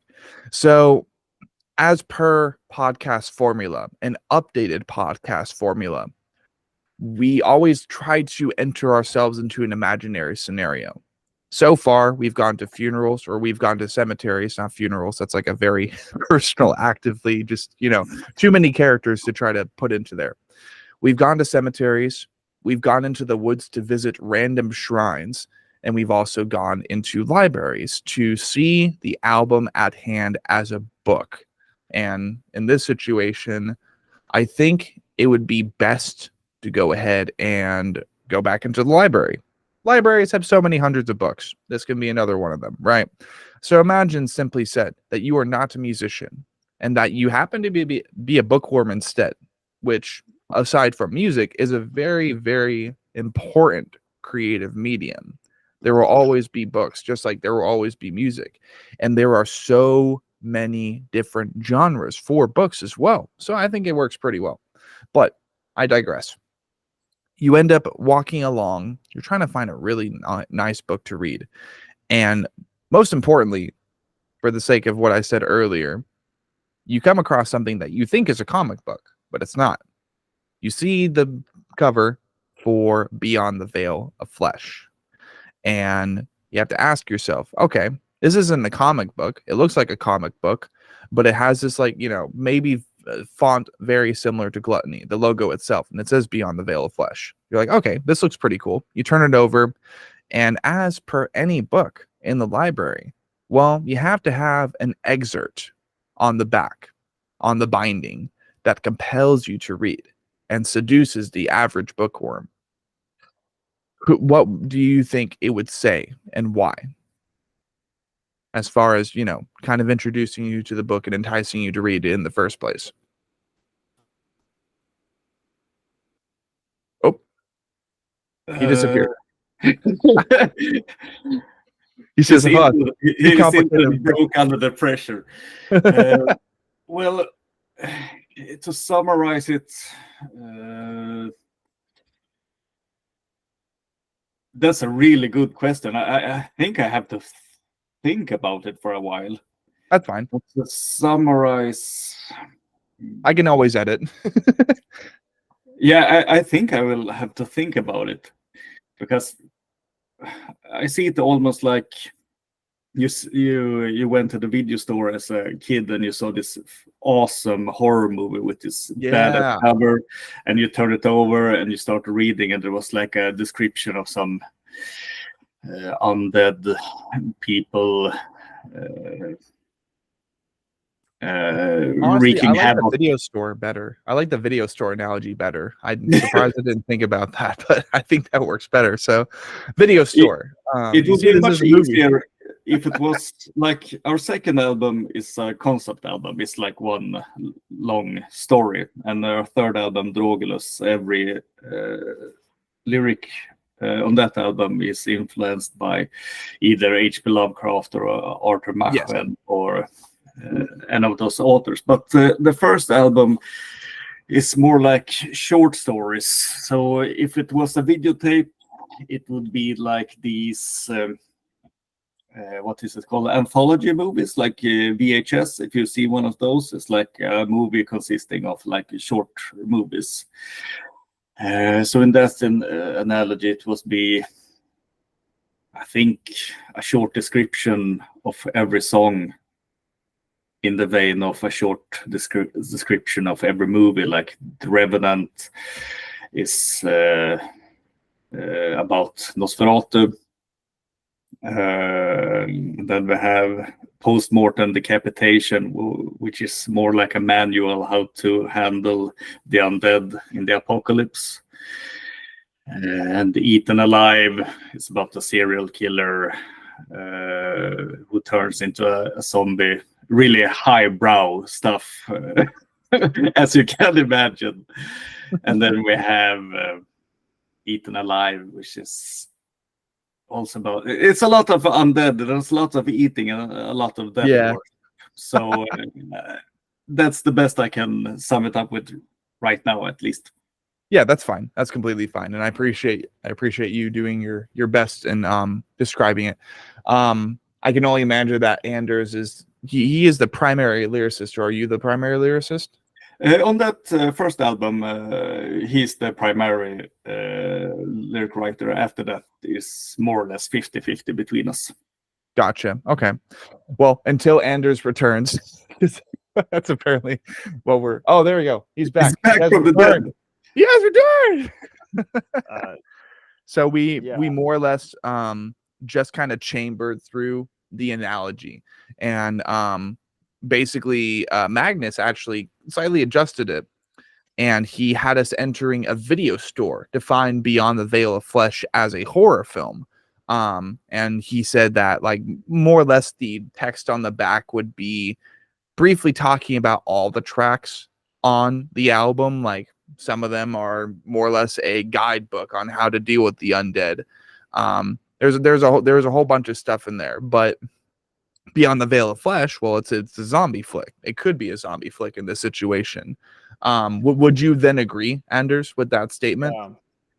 I definitely would. I think that's a much better analogy. Obviously, going to bookstore, we would be looking at, I don't know, probably H.P. Lovecraft, Edgar Allan Poe, Bram Stoker. But I think the movie, the classic blockbuster video store is a much better analogy with all those VHS cassettes. Yes. And I told them as well. I'm like, I'm surprised I didn't think of that with you guys mentioning the movies that ended up contributing to this, as opposed to, you know, efforts like Drogulus, which mainly orbit around concepts by H.P. Lovecraft. So I really like that analogy, and we'll definitely be running. We'll be running with that from now on, and I'll definitely have to keep that in mind as well, a destination for a different type of creative medium that also goes alongside music and books as far as just important mediums. So if anything, Anders, one thing I would want to ask you is, as you would see with the VHS cover or a VHS casing, maybe even a DVD casing, it kind of works the same way as books, really, on the back of it. Like, you have a sneak preview, you have a chunk of text, and then you have various images from the film itself. So what would you think? What would you say is, like, on the back of this CD case or the back of this VHS case, as far as just a brief descriptor of what Beyond the Veil of Flesh is about? Well, there's a scene that comes in a lot of zombie movies where they're all the way back from Night of the Living Dead, where they're essentially boarded up somewhere, like usually close to the end, and they're overrun by zombies, and someone realizes it's too late. You got the same thing in The Road, which is a really good ladder movie. There's also, I think, a scene in The Mist, like basically when, like, all hope is lost. So, like, if I would put a few words on the back of that VHS cassette, is capturing that essential moment. Yeah, exactly. There's a line there's a few passages in Beyond the Veil of Flesh, where it's basically they're deep inside the cellar. You got only one last bullet, so it's like, and you got your kid with you. So, like, who gets that bullet and who gets to, like, slowly hear the zombies getting into the cellar. And so, like, somewhere along that, that's what I would put as suspense on the back. Sick. Okay. I think that works really well. So with that in mind, we have a physical representation of what Beyond the Veil of Flesh means to you guys, and we compressed it, we translated it through metaphor into a VHS tape in a video store somewhere in Sweden. I mean, I'll tell you what, over here in America, we love our video stores. We miss our video stores. And these days, we don't have Blockbuster. The closest thing I think we have locally here in Arizona would be Zia Records, which has collector's edition versions of all of these older films, all these older TV shows. And then we don't really do VHS anymore because no one really has a VHS player. But definitely do miss that little click and, you know, the VHS loader just kind of like eating your tape for a second, and then, well, you having to rewind shit if you miss something, and you're like, you know, I kind of miss that. I really do. So with the track list in mind for Beyond the Veil of Flesh, we start with track 1, The Revenant. Something's coming. In the nameless grave.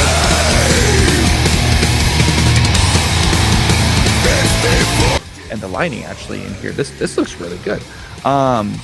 We have The Revenant. What is this lyrically talking about? Yeah, so The Revenant is essentially sticking out because it's more of a vampire. But with that said, I'm looking at classic Nosferatu, not some True Blood shit. This is your old hideous like crawling up from an unmarked grave with like dirt and yeah. So it's basically the year is 1545. It's the middle of the night and something is coming in the darkness. And so yeah. I'm trying to think of what's the name of the guy who played Nosferatu? Do you know that, Magnus? Klaus... Schreck. Yeah. Max Schreck. Max Schreck. Yep. So, and also Klaus Kinski in the remake. Yeah, exactly. And the movie Shadow of the Vampire with Willem Dafoe about the filming of Nosferatu. Like in my head, like those two were the inspiration, I would say. Understood. Okay. So that would be track 1. Track 2, we have, well, the title track.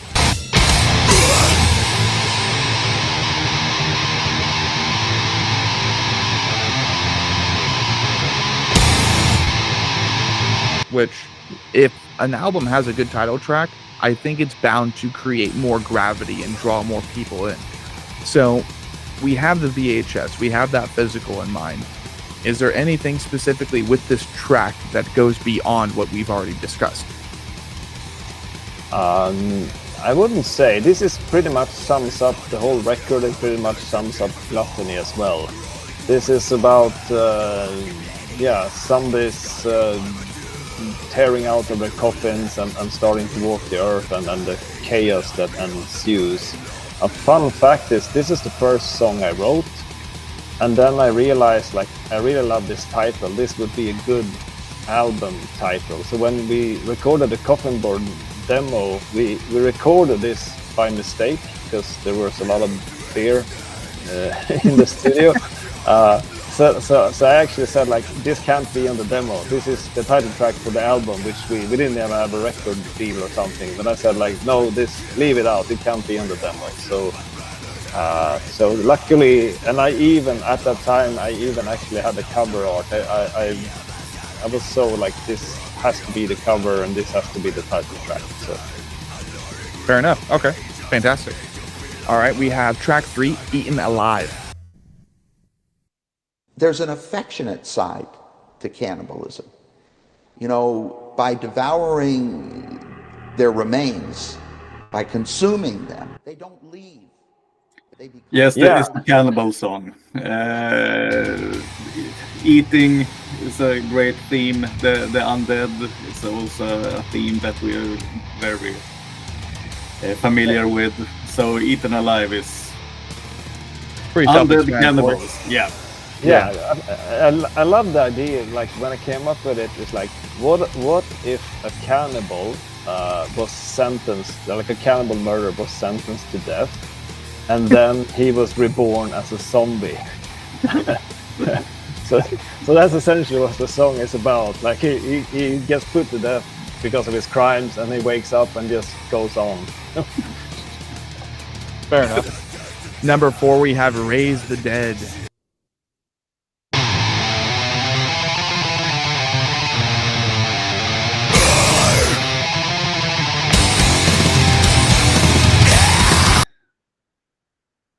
Yeah, so also quite self-explanatory. That's also a very Gluttony thing. Similarities with AC/DC. If the song is called, for example, "Raise the Dead," there's a 100% chance that I will shout that title in the chorus. Yeah, that's. I got stuck on that somewhere. I don't know if it's the upbringing, but like a lot of the lyrics I write, like it has to have the title somewhere. A fun fact with Raise the Dead is there's a lot, like Raise the Dead obviously has its like lyrical meaning, but it also has like a undertone or like a I can't find the word, but like another meaning is it's basically about celebrating old death metal bands. So the lyrics is crowded with like homage to like the first 2 lines: "Within sepulchral sleep lies angels of disease, soulless rotting in the crypts of blasphemy."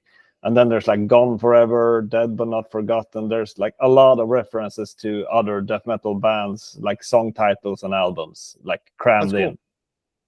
I like that. I really do. And it ends up being the exact opposite to me, creatively speaking, of when bands are wanting to claim originality, right? And they refuse to make like any reference to other bands because they're trying to keep themselves separate. They're trying to keep their identity separate from those other artists. You guys were like, nah, fuck that. Like, let's make references to all these artists that have come before us, all these bands who have come before us. Let's make references to what they've made and how they inspired us to make what we're making for this record. I like that. I like that. It's very, very, it's humble, and it's not exactly a tribute, but it's a tribute made into original content as opposed to a cover, which I like. I really do like, from musician to musician, or music enthusiast to music enthusiast. So track 5, we have Coffin Born. What's going on here? Yeah, that's the title track of the demo, and like no surprise there, it will be in the same theme as the others, like being born in a casket, clawing at the lid, and then I would say maybe a precursor to the second album, which was Cult of the Unborn, was like a theme album of like some cult raising the dead. So maybe there's some tie to it, but essentially, yeah, that's what it's about. I'm so glad I know how to edit now. So much easier. So much easier, right? So next track with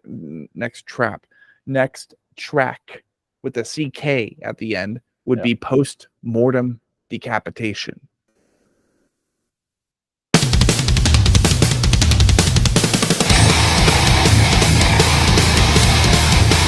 What's going on here differently, if there is anything going on here differently?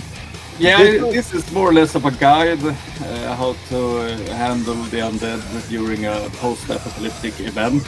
Okay. It's really effective to blow someone's head off. More or less that. Cool. Yeah, the chorus is basically your like essential zombie survival guide. Aim, fire, aim for the head. Sweet. And track 7, And Then You Rot.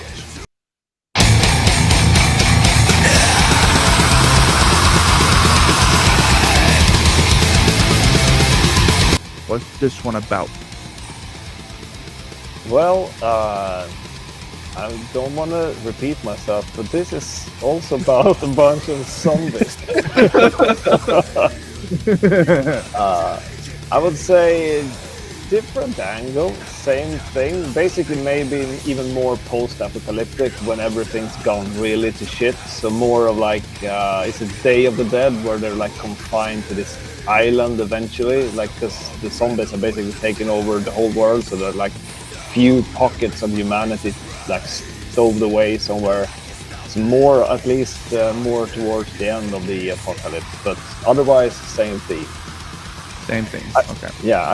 I'm kind of feeling now like, first of all, yeah, this was the first album, so I'm feeling Cult of the Unborn, where we spent like hours doing this King Diamond inspired like novel, like horror novel, and also the latest album where we dissected like H.P. Lovecraft. There are more variety there. This is essentially rinse repeat.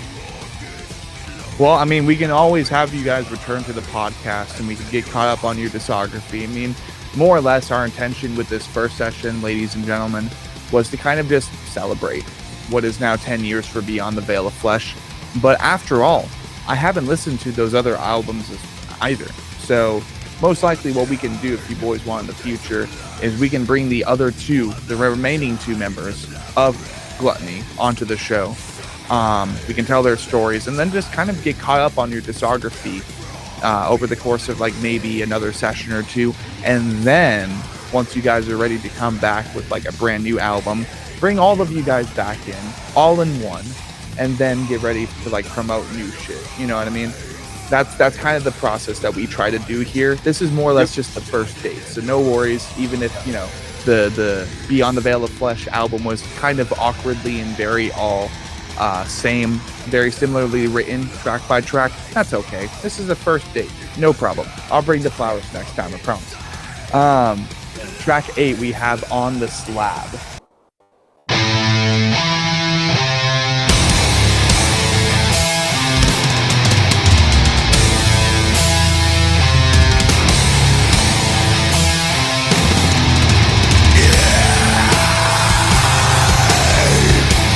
This is the last track for Beyond the Veil of Flesh. This song is actually the lyrics. I wrote them in like some of this stuff is regurgitated from like middle school, I would say, like really, really way back. That's fine. Yeah, at the time where you discover that like Christianity is a big hoax, so you go all in towards the other part of the spectrum, so to speak. So there, basically the story is that there's this Catholic priest who's been playing a bit too much with the altar boys, and one of them grows up and decides his payback time and straps him to basically on the slab, and he wakes up and he endures a lot of torture. That's On the Slab. So at least there's no zombies in that one. Right. Well, I think that's a great way to go ahead and, not really wrap up Under the Skin, because we still have a question or two to answer, or to ask and get answered. So, quote, after conducting a lobotomy for Beyond the Veil of Flesh, and after us concluding the first half of the podcast session, talking about bands that inspired all of the members in Gluttony. Again, what distinguishes Beyond the Veil of Flesh from other iconic records that you guys find iconic, really, to death metal, in your own personal opinion? So, you know, you grew up, you were inspired by all these death metal bands. Magnus, more specifically, he did his homework. I make it sound like Anders didn't. Sorry. You both did your homework, right? You both have had quite a history, quite a legacy behind you.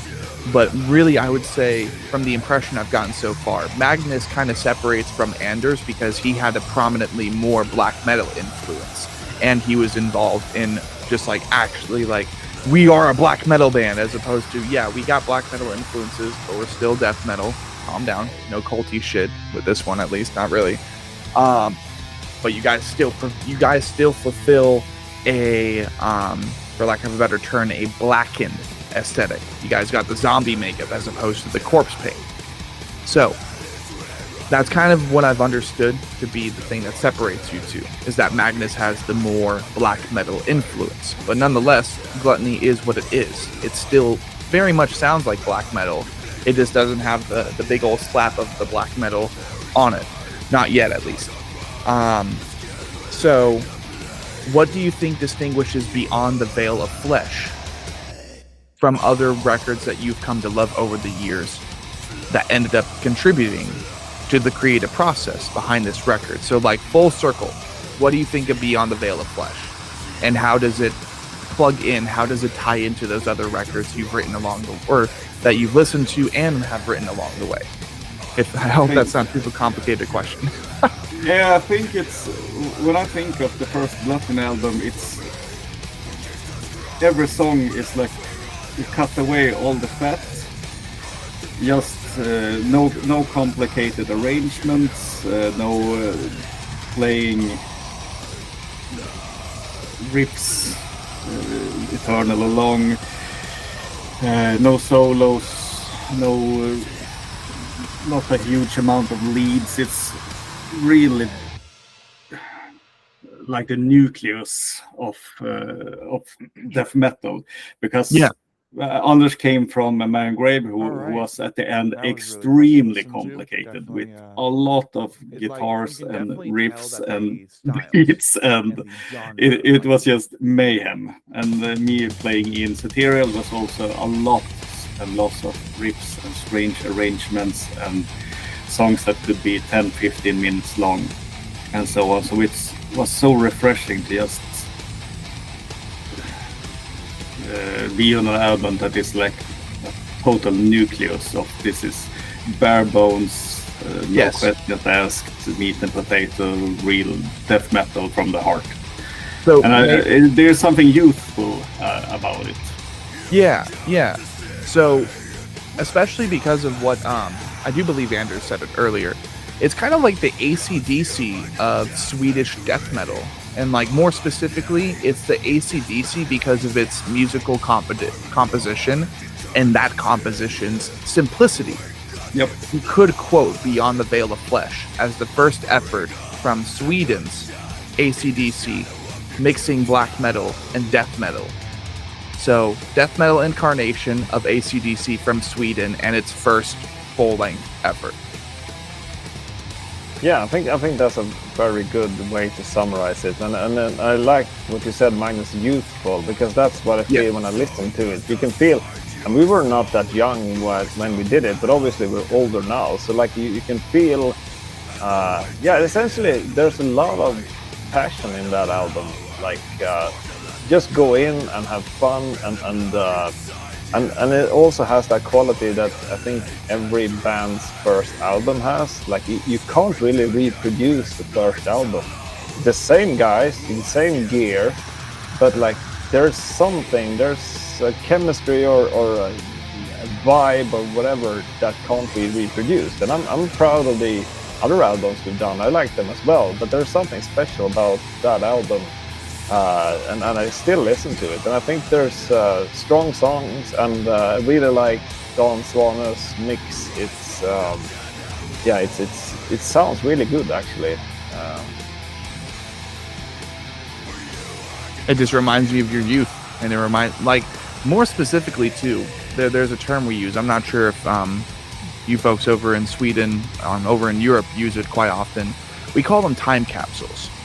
And they are physical objects, whether it be like Polaroid photos, videos, movies, maybe even like compilations of photos, photo galleries, videos that you've like basically recorded on vacation. You put it into one thing. You put it into a USB sometimes as well. That's an option. In that case, Beyond the Veil of Flesh, not only is it that VHS movie that we found in the video store earlier, right? But it's also a time lapse. And most albums are. Like, they record and represent a certain point of your life where you harnessed all of this rage, depending on the music genre. You combined all this passion, all of these various emotions. Maybe some goofy ass incident in the studio where you tripped over a guitar and destroyed a good chunk of equipment. Like, you remember that shit when you listen to that album, and therefore it becomes a time capsule. So, I mean, it's always important to, I think, acknowledge any effort like an album as a time capsule. But being that it is an album, being that it is a full length, and it was your first full length, question 4 out of 5 would be, how and why did Beyond the Veil of Flesh become an album instead of an EP? And this is like probably one of the most brain-dead questions on the questionnaire. But after all, we're getting to the tail end of the session, so we have to at least fulfill some of the news reporter ambition and just be like, how and why did this become an album instead of an EP? What is your response, sir? You know, like that type of shit. So take it away. Yeah, no worries. It's kind of a simple answer, actually. I mean, we recorded the Coffin-Born demo, which has some of the songs from that would eventually become Beyond the Veil of Flesh, and that we did for our own sake, because obviously you've written some songs and you like it sounds good in the rehearsal space, but you want it like recorded, mixed, and all that. So we just recorded that demo, whatever you can call it, and didn't really. I don't think we even sent it to any magazines, or like it just started circulating. Someone liked it and so on, and it ended up with eventually with Vic Records, which is a Dutch label, has had many good bands over the years. I think Asphyx has been there, and so they reached out and said like, hey, we like this shit, do you guys want to do a full-length album, like do you want to do 2 albums? And I think that was a spark of like, let's write an album, and then we felt like these songs are quite good, like, and we haven't played them live that much, so they would definitely go on the album. Then we quickly wrote the other, I think 4 songs or something like that, 4 or 5, can't remember. And at that time, Johan, the singer, like he lives pretty far away, so we just talked to him. I called him up and said like, if we're gonna become like an actual band and like eventually tour, it's not gonna work out. And he was on the same page, so totally. And the only one guy I could think of calling was Magnus, who I really wanted to as a singer. So that's essentially why it like didn't stop at the EP. We felt like, well, we wanna, like, these songs are good. They deserve to be an album. We did like The Revenant, and Postmortem Decapitation was also like a new song, and then ended up becoming the full length. And I spoke to Dan Swaner because he mixed the Last Blind Grave album and did like an amazing job. And obviously everything the guy touches, whether it's like Edge of Sanity and Bloodbath, everything comes gold. So I definitely wanted to work with him, and so that's nothing more dramatic than that. Like opportunity to record a full length, and like I said, I already had the title, I already had the artwork paid for, so it's like definitely this is gonna be an album. Yeah, fair enough. And these days too, like it's very strange, it's extremely strange to think that because of social media, because of overstimulating platforms and websites, public domain areas, zones like TikTok, the stimulation there and how quickly you can just like doom scrolling, that's the term. You can just be doom scrolling and just get your stimulation and find out, like see some stuff you should really only see on the dark web, and then go to the next post and it's a promo for like your favorite band. The possibilities are endless, but the thing is, there's also this filter. It's very strange. So like, you think back on that, and then you think on basically what the difference is between a single and an album. Like it's just, of course, everybody wants it, but sometimes it's just better to do it's just, and that could be something really impressive, but it could be worse, I guess. And I also think it's a little bit of an issue because in our church we're so old now. Yeah. We remember a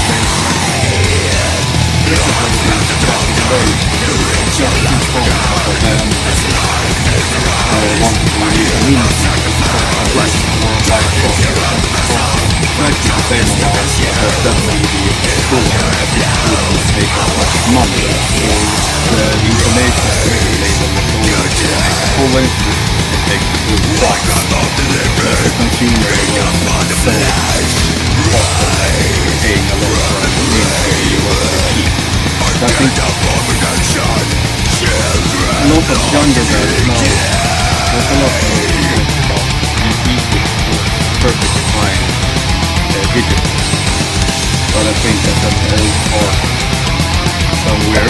somewhere back in the grave, like, I mean, really, non-effective. Right. But in reality, I like more killer tracks than Yeah. And on top of that too, I'm noticing sometimes these days, as opposed to doing maybe 3 singles and then be like, hey, we got an album. Some bands will do like multiple that then combine into a bigger album. I also think that's a great way to demonstrate marketing, especially with a band like Disco from the Netherlands. Buddies of ours, shout out to them. They just released a single called Love Will Suffering on social media. When you have a smaller EP, there's a character on it, but then basically the full album cover is just that little EP cover but zoomed out. That's big brain. That's really good to do from a marketing standpoint, because it's like, oh, it was part of a bigger thing, even as an album cover, as an EP cover. So that's been super fun to see from a marketing standpoint these last few years. So I mean, with that question answered, the last question of session today, before we go ahead and conclude part 1 of the Anatomy podcast with Swedish death metal band Gluttony, would be, well, not even really a question, but just discussing the future and providing a shout out to anybody you guys feel is relevant to the process of Gluttony, whether it be the remaining members we have yet to host on the podcast, or anybody behind the scenes, producers, sound engineers, maybe even the artist behind, the album covers, the EP covers, the merch, whatever you can think of. Let's go ahead and discuss the future, provide shout outs, and then conclude session for today. Cool. Well, next in line, next on the agenda for us is obviously we're proud about the debut album turning 10 and commemorating that with an LP release. That's going to be super fun. It's going to be a limited number blood spatter red LP, so it's going to look sick. So that's close up, and after that we're heading out on a shorter 2-week European tour. We're going to do some festivals and play in Poland, Germany, Czech Republic. So we're going to post all those, basically on our Facebook page. We got all the tour dates, so if anyone, I think it's also connected, everything's connected now, so it's probably on Songkick and Bands in Towns and wherever you expect that stuff to be out. So I think, and then we're going to do some Swedish shows after that, and then I think we will probably start writing a new album. I think we have at least one more in us, and then I have no idea. Hopefully, we do that, and then we like that album, and we get it put out there, and then we're back on track, and we'll play some more live, and then we'll see. So yeah, I guess that's it, and that's a good thing as well. There's no bigger agenda, as long as we all think it's fun to play together and we have inspiration and everyone's healthy, then we'll probably continue. Definitely. Probably. Cool. Magnus, do you have any other comments? Yeah, I got an idea now when we went through the lyrics on the slab. I think it's time to make an On the Slab 2, but make it more about zombies to rectify. Okay. Is the chorus gonna be "You're on the slab too"? Then On the Slab 3 on a Reload album. Yeah. Okay. Hell yeah. Well, I do believe that will conclude so far, and until further notice, episode 77 of the Anatomy podcast, reaching out for the first time over to Sweden with the band Gluttony. To those who may concern, go follow them on all their social media.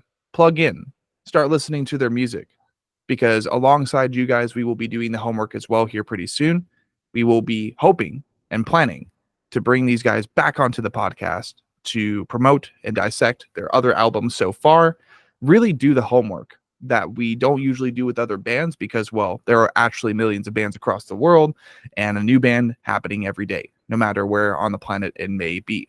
So thank you, boys, for your time. Thank you, gentlemen, for your time today in telling your story, introducing the Anatomy podcast and its algorithm to Sweden, and yeah, just like the Great Eternal Music Machine, let's keep cranking, and we'll see you guys next time.